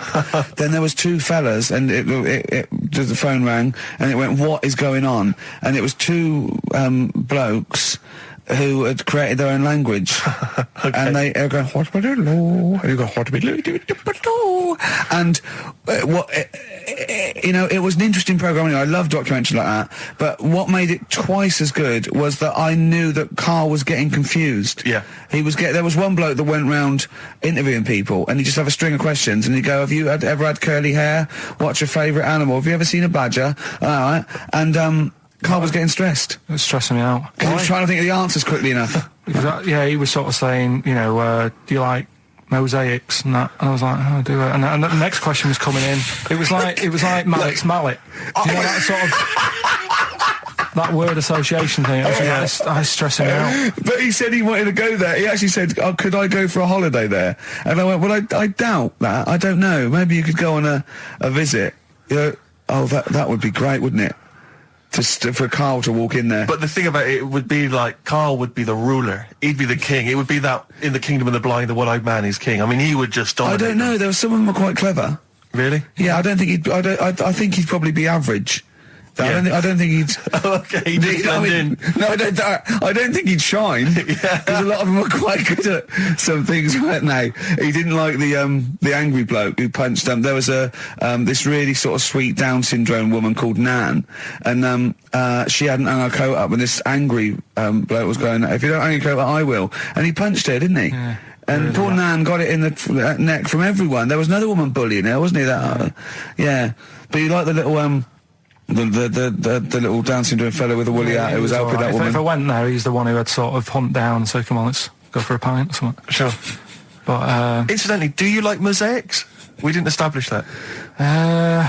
He's still thinking about it. What was his name? That one, the woolly hat that you liked, that you wanted to hang around with. What was his name? I can't remember. He was good. I liked him. He was nice, wasn't he? Yeah. He's the one that fell over, then proposed marriage to that woman, didn't he? Yeah. I remember. I was on a. I don't know if this is all right to talk about. I mean, it happened, so not worried about. It's all right to talk about. Everything's all right to talk about. But I was on the train, right, coming from Manchester back to London, right? Yeah. And got on it. It was like a Friday night, and it was heaving, like the last train is and all that, and absolutely chocker. Right? Yeah. So I'm walking through the carriages, thinking, "Oh, is there any seats anyway?" Anyway, everyone's like, it's heaving, right? It's people stood up in the doorways. You can't get in the toilet and all that. There's not going to be any chair knocking about. So walking through, and anyway, I see this one empty chair sort of in front of me, right? I think, "Oh, why ain't anyone sat there?" Right? I'll just rush to that, get to that, I'll get myself a seat, plonk myself down, right, and sort of turn round, see who I'm facing, see who you're sort of having a chat with. Little fella there, right? Little Down syndrome kid, Right. sat there, and he goes, all right. And I thought, oh, right, not bad, but do you know what I mean? They're always talking, aren't they? They ask a lot of questions, right? So I was like, oh, here we go, 2.5 hours, and I couldn't get up because the thing is, that's obvious, Sure. right? So that's like mean. I'd never want to be mean. Do you know what I mean? No. At the end of the day. So anyway, so I think I know. I'll go to sleep. Clever. Right, so I shut my eyes and he leaves me alone and all that. So then my phone goes and I think, right, what do I do? Do I ignore it? Or do I open my eyes and see what it is? Anyway, I open my eyes, it's Ricky calling about something. About nothing, probably, actually, thinking about it. It wasn't even worth answering, right? So anyway, but I'm awake now, aren't I? So he's like, hello? And I'm like, all right, mate. And he says, you're muscly. You're right. Oh, God! And I said, yeah. And he goes, why? So I said, no, just am. It's, again, stressing me out because I was thinking, why am I muscly? I don't go to the gym. And, I'm not muscly, I'm in good shape and that. Well. So then he wants an arm wrestle. On a crammed train from Manchester, so I've got another hour and a half of this. When you talk back, he'd soon have got up and left. If you'd have started asking him questions, he'd have got up and left with the drivel you come out with. So anyway, do you know when you're under pressure, you're thinking, well, he's said that I'm muscly, right? So do I do it or not? And there's people watching, not joining in, not sort of having a laugh and that with me, just like watching but pretending they're not. Oh, and I'm God. at one of those table seats, and he kept saying, come on, I want to arm wrestle. So, and he was getting loud, and I thought, I best just have an arm wrestle. What do you mean? What do you mean? I best just have an arm wrestle. What do you mean? Get it over and done with. I had to... if he's going to keep asking, I had another hour and a half on the train. Oh, God. So anyway... Oh, my God. I'm thinking who won.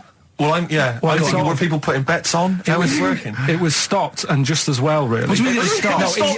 Was it game?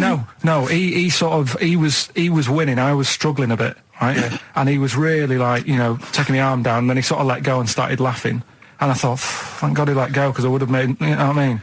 If I lost that, everyone's in the train looking, and all the rest of it. I never felt it suddenly serious to him. He's got to win this.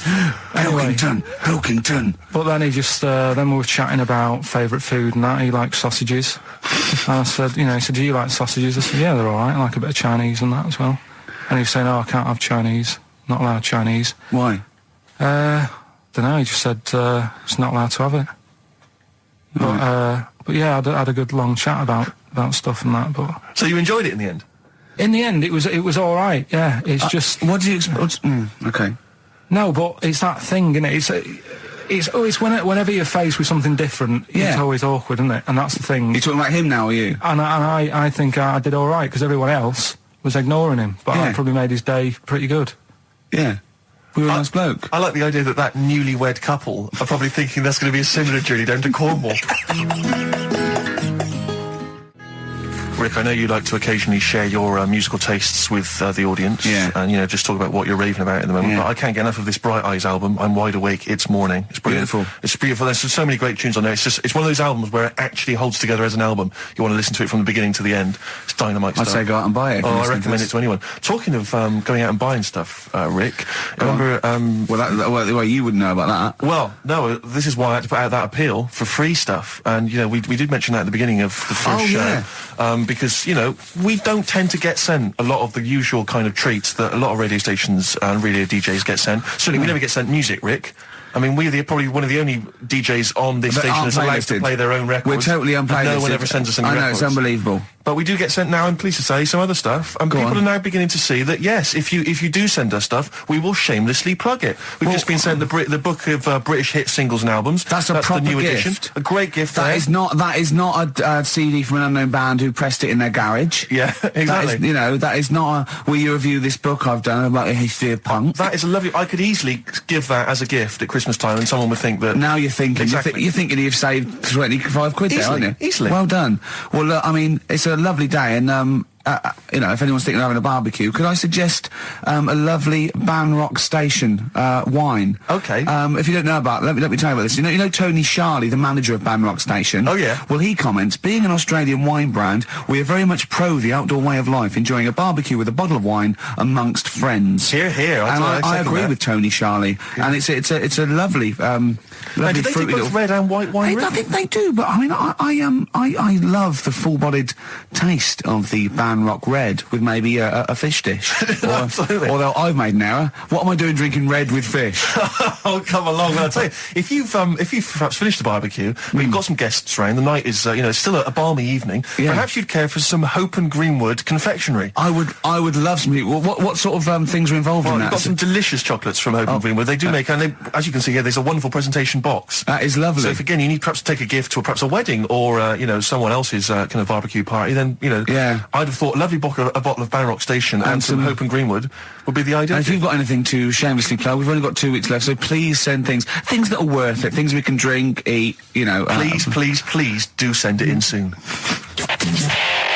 XFM. The magic numbers, forever lost. I was taken unawares because I opened that thing, what is it? The confectionery? Well, we were sort of doing it ironically, like people getting shameless plugs by giving us stuff, but then I opened it, and it's brilliant. It is brilliant. It's all retro stuff. It's got a curly whirly, a fountain, sherbet fountain. I've just been eating a drumstick, but I didn't quite finish in time. It's got some of those little cola bottles. That's Hope and Greenwood and their confectionery, which are available now, the perfect summer gift. Perhaps you've got to go to a wedding or barbecue party. We've got some rubbish to give away now, haven't we? We have indeed, yeah. If only we hadn't opened that, we could have thrown that in the mix. I But, know, no, it's too good to give away. It's time for Rockbusters, the quiz that no one looks forward to. And we've got, as usual, the bunch of CDs, DVDs, I should say, which... Just tell me we have got another copy of Ladder 49. Ladder 49's right here. That's Brilliant. in the mix, yeah. How many did they send you? Joaquin Phoenix, John Travolta, Ladder 49, the movie that no one's seen. Yeah. I've never met anyone who's seen it. But it's owned by every single XFM listener. Exactly. Also in the mix, as I said before, we've got Priscilla, Queen of the Desert, which, if you haven't seen that on telly, I'd be very surprised. French and Saunders at the movie, the best of all the French and Saunders movie spoofs, which is, I think, on TV every single night. Yeah. It's a very gay giveaway so far, It's a very isn't good it? Well, got Ladder 49, the people in uniform. You've got Queen of the Desert and French and Saunders. Well, the gays love them. You know how much a fan of Chevy Chase. You know I love Chevy Chase. Yeah. Well, we've also got here National Lampoon's Christmas Vacation 2, which doesn't feature Chevy Chase. It was so bad, even Chevy wouldn't agree to be in it. So instead, Randy Quaid, who plays Cousin Eddie, it's him. Right. And on the back, I notice it says, special appearance by Eric Idle. Brilliant. I mean, let's be honest, if a film's got a special appearance by Eric Idle, I know. it's probably not classic, is all Do you I'm reckon saying. they do Always Walk on the... look on the Let's bright hope side so. of life? Anyway, that's just some of the DVDs which you can win. And obviously the real reason you should enter is because you go forward to this big prize draw, which is in our last show, where you can win some actual quality. A signed Matt Groening drawing, and if you can see him drawing that on rickygervais.com, it is totally genuine. It's just there, him actually drawing it in front of your very eyes. Also, us made us Flanimals, and a signed poster by Nigel Tufnell. Christopher Guest. Sure. So proper good prizes. Yep. Just that this is, I think it should be the last one to get into it. Maybe next week, the 4 that we've got get down to 2 maybe. And then we get them on the line in the last, what do you think? Well, I'll be honest, I wish we'd thought it through. Rick. I don't know about you, but I wish we thought this whole Chris thing through. Campling, if you've got any ideas to how this show could have run, see, we should have scripted this. What we said, we just said the go in a drawer, didn't we? Did we? So Yeah, we hadn't thought it through though. but we can't keep swapping and changing. Well, we okay, haven't we can done do what anything we yet. want. We can do what we want. We can do what we want, yeah. Do you know how many BAFTAs we've won? We can do exactly what we want. High five. Well, listen. Six. Let's get down to business then. Let's get Right, down so to Rockbusters, let's explain briefly what this quiz is for those that have only just started listening to the show. It's basically blockbusters. Well, you say that, Rick, but it's not, is it? I mean, that Blockbusters made sense. Yeah, This well, is this just is the thing. incoherent drivel. Carl thinks this is a cryptic clue and going, right, a fella is walking along and oh, look, there's the fish. What does that mean? Trout spinners. some of them are hard because they've dug them all Some out. are hard because they don't make sense. No, but they've dug them all out because they're going to put them all on the website for people to play along with, and they came to me for the answers, and some of them are pretty tricky. I couldn't answer them. So I love that. Well, anyway, the only man that can outwit himself. right then. So the first one then. Here we go. Why don't you borrow some land off Mr. Boardman or Mr. Laurel or Mr. Fletcher? All right. why don't you borrow a little bit of land? Oh, it's changed already. Already changed. Already off changed. Mr. Boardman. Well, no, do it again and do it exactly the same each time. Do it again. Why don't you borrow some land off Mr. Boardman or Mr. Laurel or Mr. Fletcher if you need a bit of it?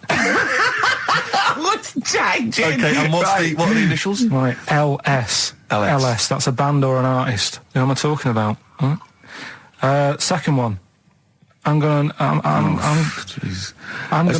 Sorry, he's got a sweet in his mouth. I'm gonna annoy those seabirds over there. Right. I'm going to annoy those seabirds over there. Oh, just those seabirds. It doesn't matter where they are. I'm gonna annoy them seabirds. I don't know what he's talking about anymore, Steve. Honestly. B is the initial. I love the fact that he was fascinated by the strangest village in Britain, but the stories he's told us about where he comes from, there's him going around with two fellas with big heads, webbed feet, a little pigeon-chested bloke, him on his grifter with Maggie pecking at him, his dad in a telephone box nicking groceries, and a horse in the house next door. I mean, how strange was his upbringing? And him hanging from his satchel. Unbelievable. There's another woman who I remembered. Actually, I'll tell you later. Go on, what? I'll tell you later about another woman who I remembered. Give us a teaser. It's just a woman who rode around on a three-wheeled bike with her husband in a basket. Right, I'll tell you that. Right, and the final You don't get clue. teasers like that on the other radio That's a hell of a funeral service. Right, listen. Right, the final clue. What the Scouse fella said to the robber who he found in his house next to his vineyard. Oh, Jesus Christ. What? Again? Right, so what the Scouse fella said Right, this is going to be a pronunciation thing. to the robber he found in his house. Oh, God, which was I've next to lost his- the will to live. I want to get in that woman's basket on the street. We'll just be driven round And for the rest of my life. the initials there, AW. AW. Who is it? All right. Well, Email in and that. should we have also on the text 83XFM? You can win Christmas one to get National all Lampoon's three. Christmas Vacation 2 and Ladder 49. David Bowie? Yeah, watch that man. David Bowie, Watch That Man on XFM 104.9. Now, coming up, Steve, and listeners, so, I'm talking to them mainly. I'm not really, I'm talking to you and Carl, really. Yeah. But coming up, an old feature, Knob News. Oh, Knob News, the welcome return of Knob News. Yeah, and Monkey News is still there, isn't it? Yeah. Just briefly, you don't think you really gave that competition justice, did you, not handing out the email? No, let's just quickly whiz through the questions again. Yeah. John's texted in, by the way. He says, I never get any of the Rockbusters clues. Is this a good or a bad thing? Definitely a good thing. Definitely a good Definitely thing. a good thing. Yeah. Yeah. All other people do. Well, First one. Why don't you borrow a bit of land off Mr. Boardman or Mr. Laurel or even Mr. Fletcher? Right. LS. Second one. I'm going to annoy those seabirds. Right. B. And the last one. What the Scouse fella said to the robber he found in his house next to his vineyard. AW. If you know what they are, email in or text in. Tell us about the woman. What's the text? Quick. Well, 83936 on the text. Ricky.gervais@xfm.co.uk on the email and that. All right, and that. Mark that one down. just make a note of that. And that. Right, tell us about this woman. Well, it was just because you were saying about the, our living. We are broadcasting now, aren't we? This is actually going out. This is live. This isn't us sort of like... Yeah, sort but of- you were just talking about how I lived in an odd village Yeah. with kids with big heads and all that, right? And what I wanted to do... What is that again? There's two kids with big heads. Yeah, they just had sort of big heads and webbed hands and that. They went to my school. And when I spoke to my dad the other day, because I'm going to see my mum and dad tomorrow. Oh, yeah. So I said, have we got any school photographs with the big-headed kids in? And he said, no, nobody bought those sort of school photos because they were in it, so it was always a bit ruined. But I said, well... No. No, he said sales would, because he obviously talked to other dads and stuff like that, and he just said, oh, no one bought them. But anyway, so... I would love them. Yeah. That's why I'd buy them. Yeah, but I wouldn't stand out, would I? If And it's on that's the saying mantelpiece. Yeah, well. But anyway, so I was talking about, When you say they had big heads, what do you mean? Do they look like someone from Doctor Who? they were just quite big. But they weren't related. No. So why did two blokes with big heads and webbed feet? I lived in a weird area. There was a there a chemical plant close by. I can't believe you've never told us that before. That explains a lot. Not just the freaks in your neighbourhood, but No, there was loads of weird stuff going on. There was this, like I said, there was this woman who used to like live in one of the council flats, right? And she had a three-wheeled sort of big, what do you call it? Three-wheeled son. He was the weirdest bloke we ever knew. What do you call it? Like a big tricycle, but for an adult rather than one for a kid. It was a big one. It wasn't a motorbike though. It was a no. It was a push bike thing. Right, yeah. And she used to sort of ride down the road with a fella sat in the basket on the back with his like legs dangling over, and they'd be going to like the pub and what have you. Was it a different fella each time or the same one? No, same. Yeah. Little sort of bald-headed fella. Sure, it wasn't collection for like organs and things. Bring out your ill. And then people just throw Grandad just in the back and go, right, we're getting £4 for Grandad. But she used He's got to a lovely quite... pair of testicles on him. They're very low, but they Bring out your dead or nearly dead. She used to pick on her husband quite a lot. They'd be in the pub and what have you, and they'd be sat by themselves, but she'd always be sort of, you know, having a go at him, moaning at him, sort of pushing him about and that. So my dad and his mate, right, they went round to their house, knocked on the door, she answered, and he said he was a copper, right? He said, you know, Detective Pilkington, gonna come in and have a word. So I'm just going to make a note of impersonating a police officer. Yeah, but for the good, he went in and sort of said, now, I've heard, superhero. Yeah. I've heard, you know, you picking on your husband a lot. Yeah. We'll be keeping an eye on you. Do it again, and there'll be trouble. And she backed off after that. She That's was all good. right. And how was the husband? Was he still in the basket though? Was he allowed to ever sort of like ride up front with her? Or was he just always in the No, basket? she'd sort of stopped picking on him in public places and stuff. That's like good. That. Just You did it behind can't closed doors. get done, can you, just for doing that? I think impersonating a police officer Well, is you a probably criminal did. offence. There was no gain. I think you can't impersonate a police officer full stop, but I think they'd probably be lenient on him that he was, you know. But let's face it, he's not going to be caught because why would anyone know about it? It's not like his son's going to say it on a radio station, is it? And stitch him right up. Is this something you did generally? Kind of a little bit of light vigilante work? Just whatever, him and his mate, just, you know, if they saw something going on, they go, what can we do? Sure. What little scam can we do, or whatever. That's fantastic. That is brilliant. Right, okay. we're doing. Coming up, Knob News And monkey news. and Monkey News and the answers to Rockbusters. What a show. Signs on XFM by Snoop Doggy Dogg and Justin Timberlake and a bunch of other people. Ricky Gervais, Steve Merchant, Karl Pilkington. Sorry, I was just enjoying You're that eating. Hope and Greenwood confectionery. Lovely. I wish I had something to wash that down with, Rick. Well, won't you have a glass of lovely Ban Rock Station red wine? Oh, lovely. It's barbecue friendly. Yeah, perfect. Good. So just keep sending stuff in for Free stuff, free. please, free stuff. Good stuff. Carl, what are we talking? What are we doing? I've got something to tell you actually. You know, we teased Steve about not ever spending any money. Careful, I'm careful with money. I'm not. Yeah. Guess what? He's treating it like he's nurturing this, right? He keeps running off, right? In the edit, he's having a suit made, and he wants to be just right because I reckon he's forking out quite a lot. He's having a suit made. Think of that, him. Let me tell you this though. I don't want you thinking that I'm getting all flash with my cash. It's very hard to buy off the peg when you're 6'7". So you know it was a necessity. Carl, I don't want you thinking that this is the beginning of some new phase. Well, is everything you buy sort of made to measure? Or? No, I'm afraid if only I could afford it, mate. But no, I'm off the peg generally. But in So this what, instance, like properly done and that? Just oh yeah. It's the full thing. The full works. Got to keep going back for fittings. They got that little bit of chalk, you know, the pins. It's where I had and mine made. You know how good I look all the time. Did you have to have that thing done where they say what side do you wear your member? What side you dress? They don't say what side you wear your member. That would hardly be a euphemism, would it? So they say what side you dress, sir. It means what side your little John Thomas leans, doesn't it, on rest, usually to the left, isn't it? Your little But do left you know, testicles. if I said to you now, what side do you wear? Hang on. Do you know? It would be left. It would be the left. That's what I mean. If standing there, right, with nothing restricting it or holding it in or holding it up, right, it sort of leans. Your one ball is sort of like slightly back and lower, isn't it?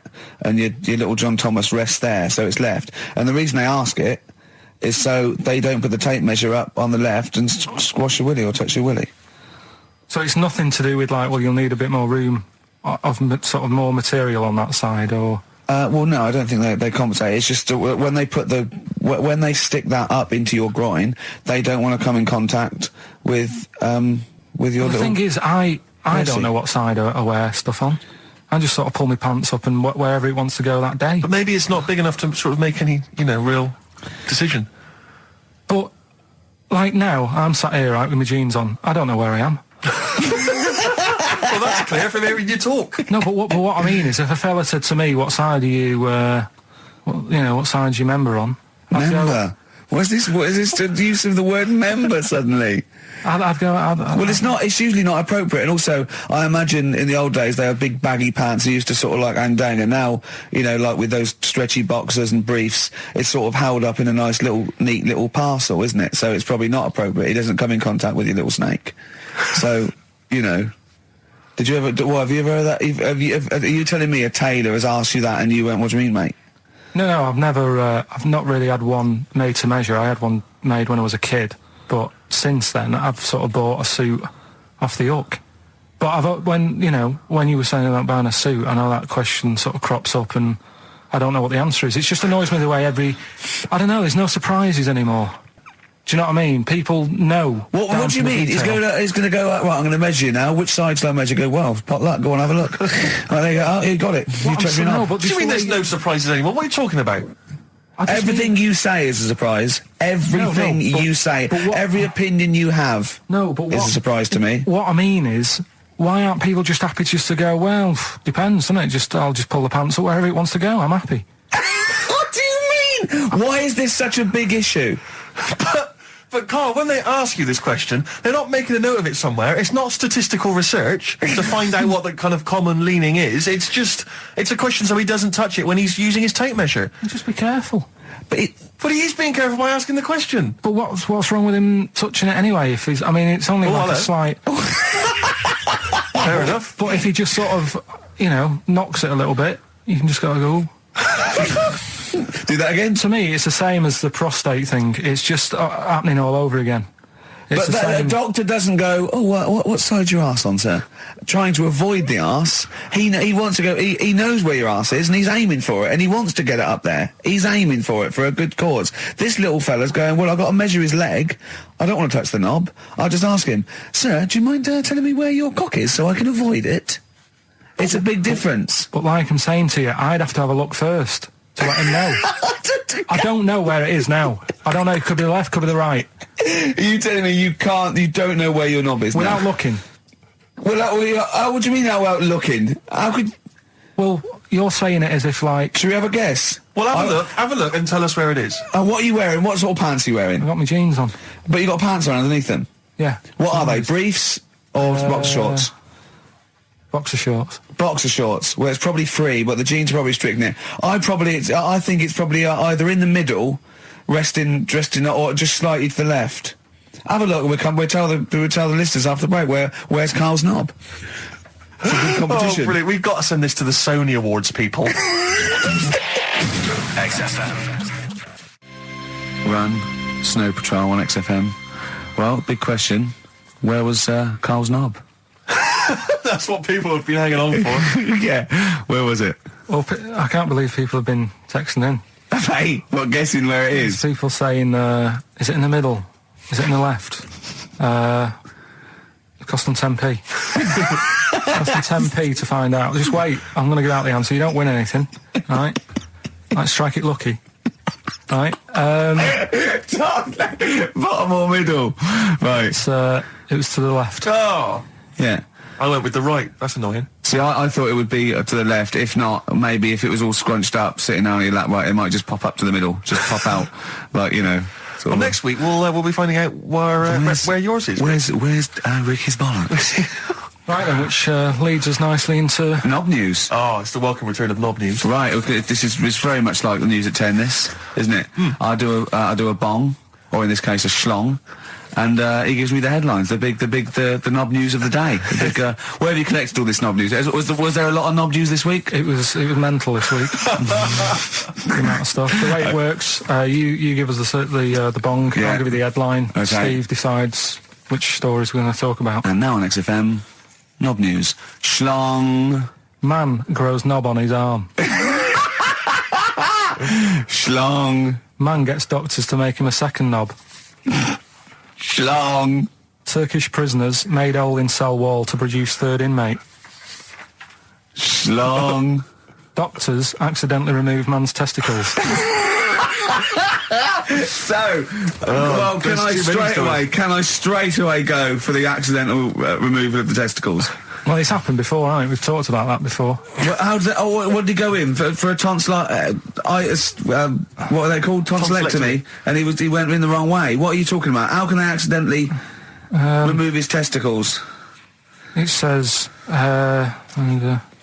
didn't look at his folder, and the doctor said to the fella, "Oh, we've removed your testicles and we wanted to take out your prostate gland."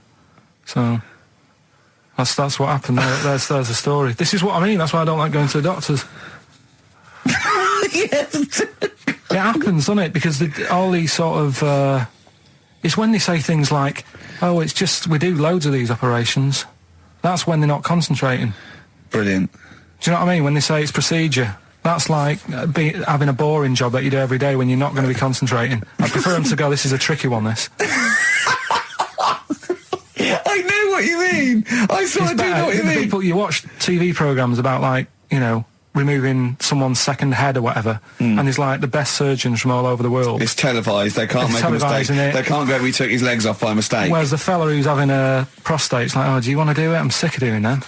Yeah. And they're probably doing a crossword whilst writing it. Of course they are. I've seen that actually in operating theatres. They're doing a crossword. That's what I mean. Yeah. I was just examining some of the other knob news, Rick, a little bit more closely. Man gets doctors to make him a second penis. I'm sure we're all interested to know what happened there. Yeah. A German who persuaded doctors to give him a second penis has lost his wife after he showed her the result. Biker Michael Gruber lost his original penis in a motorbike accident, and doctors built him a second one using a mixture of skin, bone and other tissues. Bone?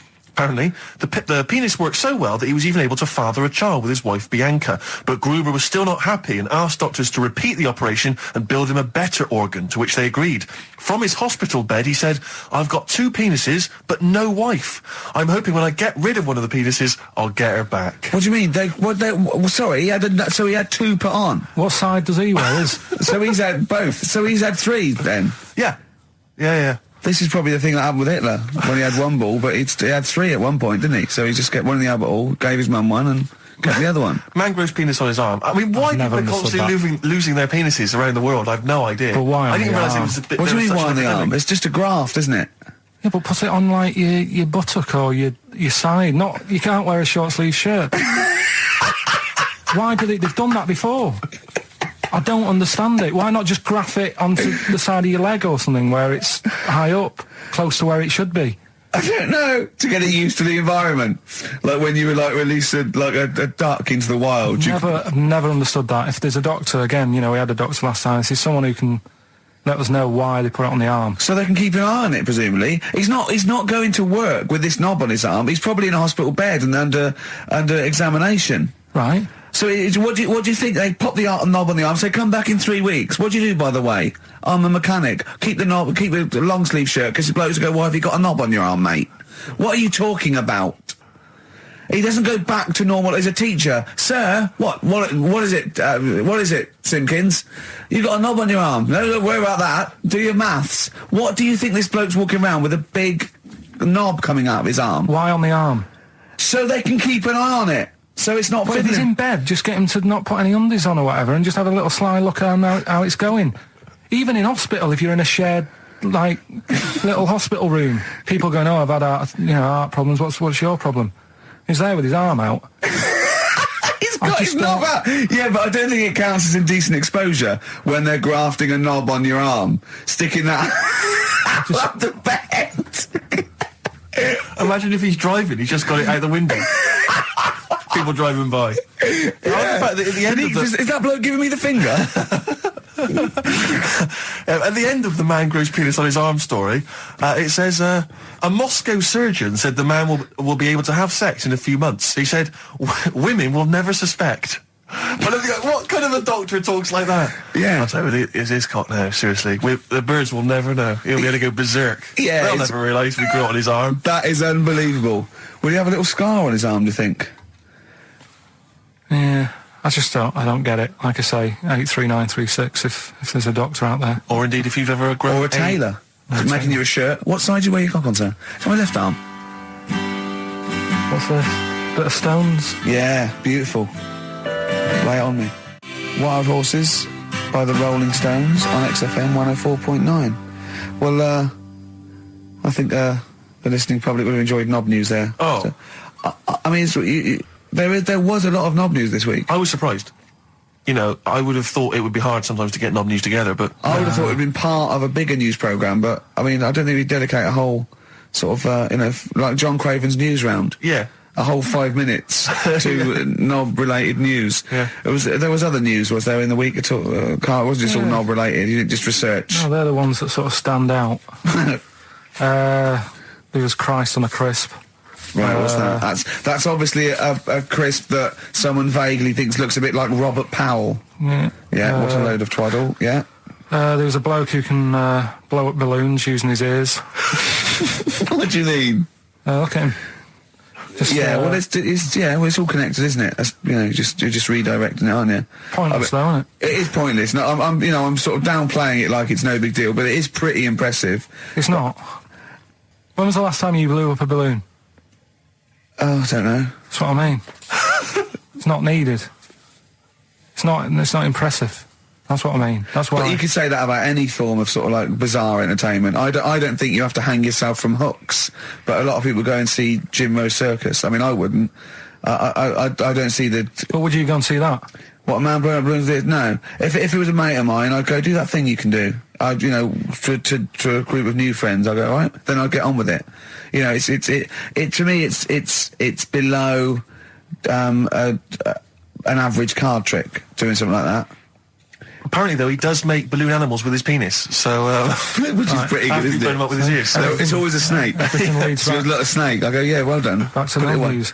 Right, now listen then. What about another feature we'd like doing? What? Song with a story.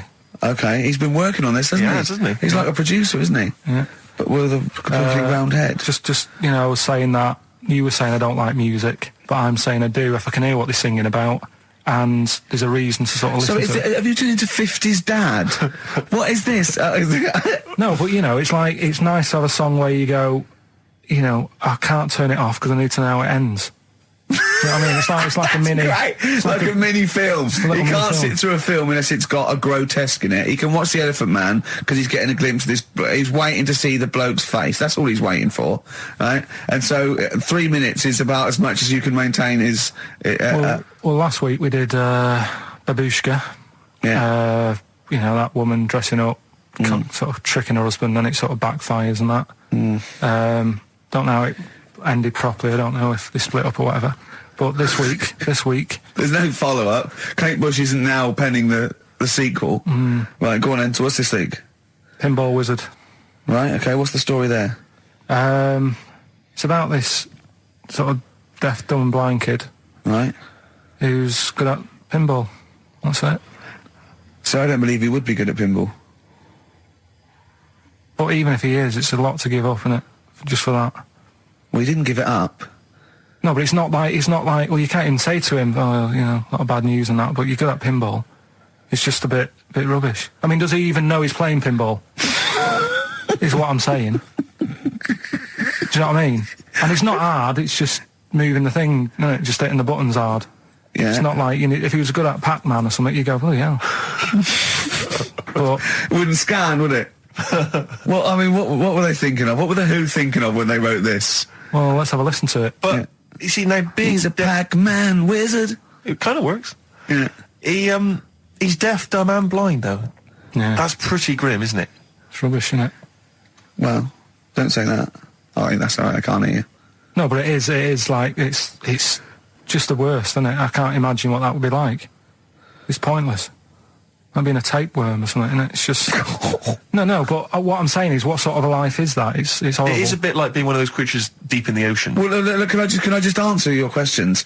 It must be terrible. Yeah, that's what I'm saying. Yeah, job done. But would you want a song about it? And, you know, he's good at pinball.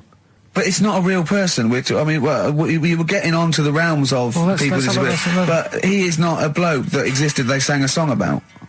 Well, listen to it. Anyway, Well, it's not a true story. I don't need to listen to let's it. have a listen. Oh, okay. Pinball Wizard by The Who. A little song with a story there about a little deaf, dumb and blind kid. Thoughts, Carl? I just, it's depressing, like I say. I don't know why. Is he enjoying playing the game?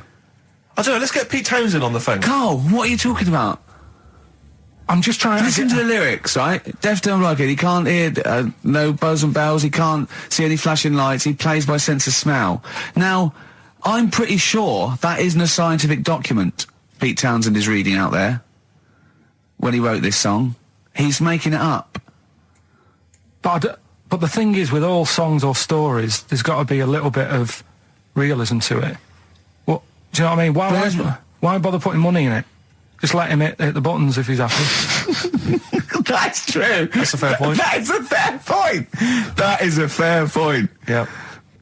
That is great. Yeah, well, I think you've made Daltrey and Entwistle and the whole crew look fools. Yeah, they won't get fooled again. Yeah. Nice. I mean, of all the things, I mean, it is horrible. We're not, like, having a go. This is what I always worry about when we play. But at the end of the day, that's what he's singing about, so we're not having a go. No. And it's not a real person. It doesn't really exist. I say again, it's a fictional person playing pinball and always getting a replay. Okay? This fella's saying that he's good at pinball. He's played from Surrey to Bromley, but this little deaf and blind kid, he can't believe it. He cannot believe it. If you had to lose something, Steve, right? It wouldn't be money. That's fair enough.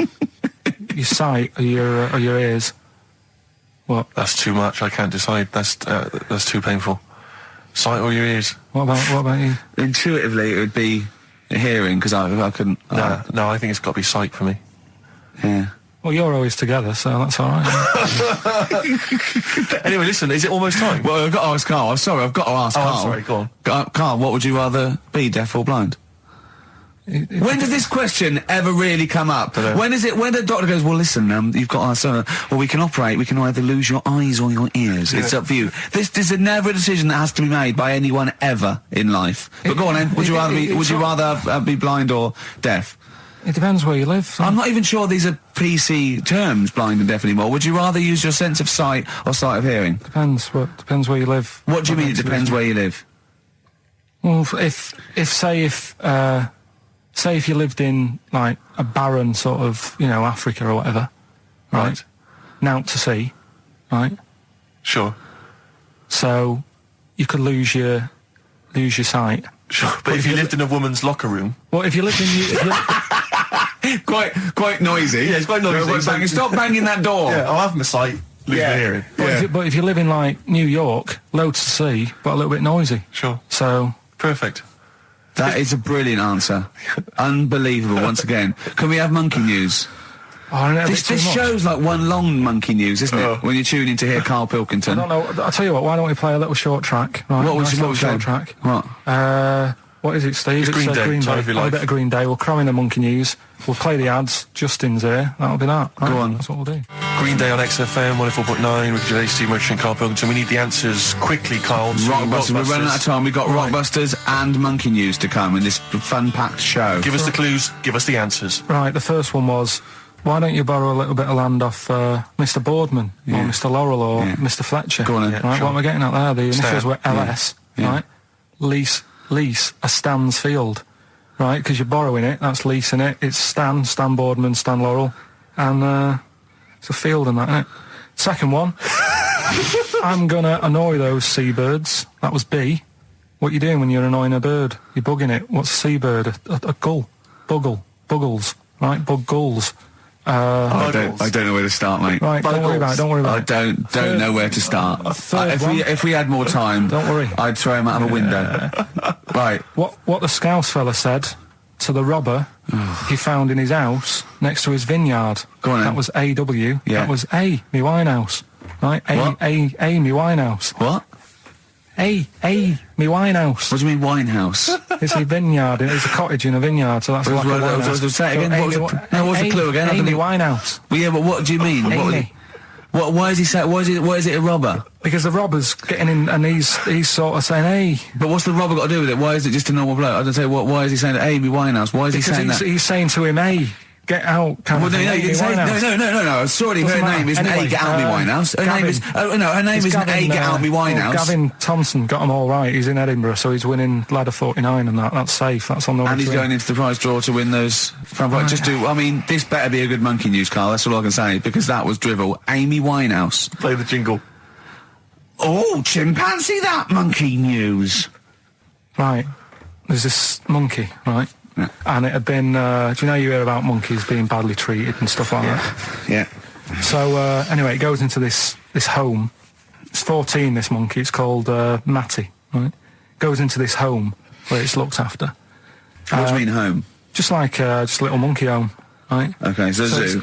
Yeah, kind of, yeah, but they haven't got any other monkeys there, right? What have they got there? They've got just other animals and that, but not that many monkeys. But anyway, because he's there on his own, again, you know... When you say monkey, do you mean a chimpanzee, by the way? Because you usually do. Yeah.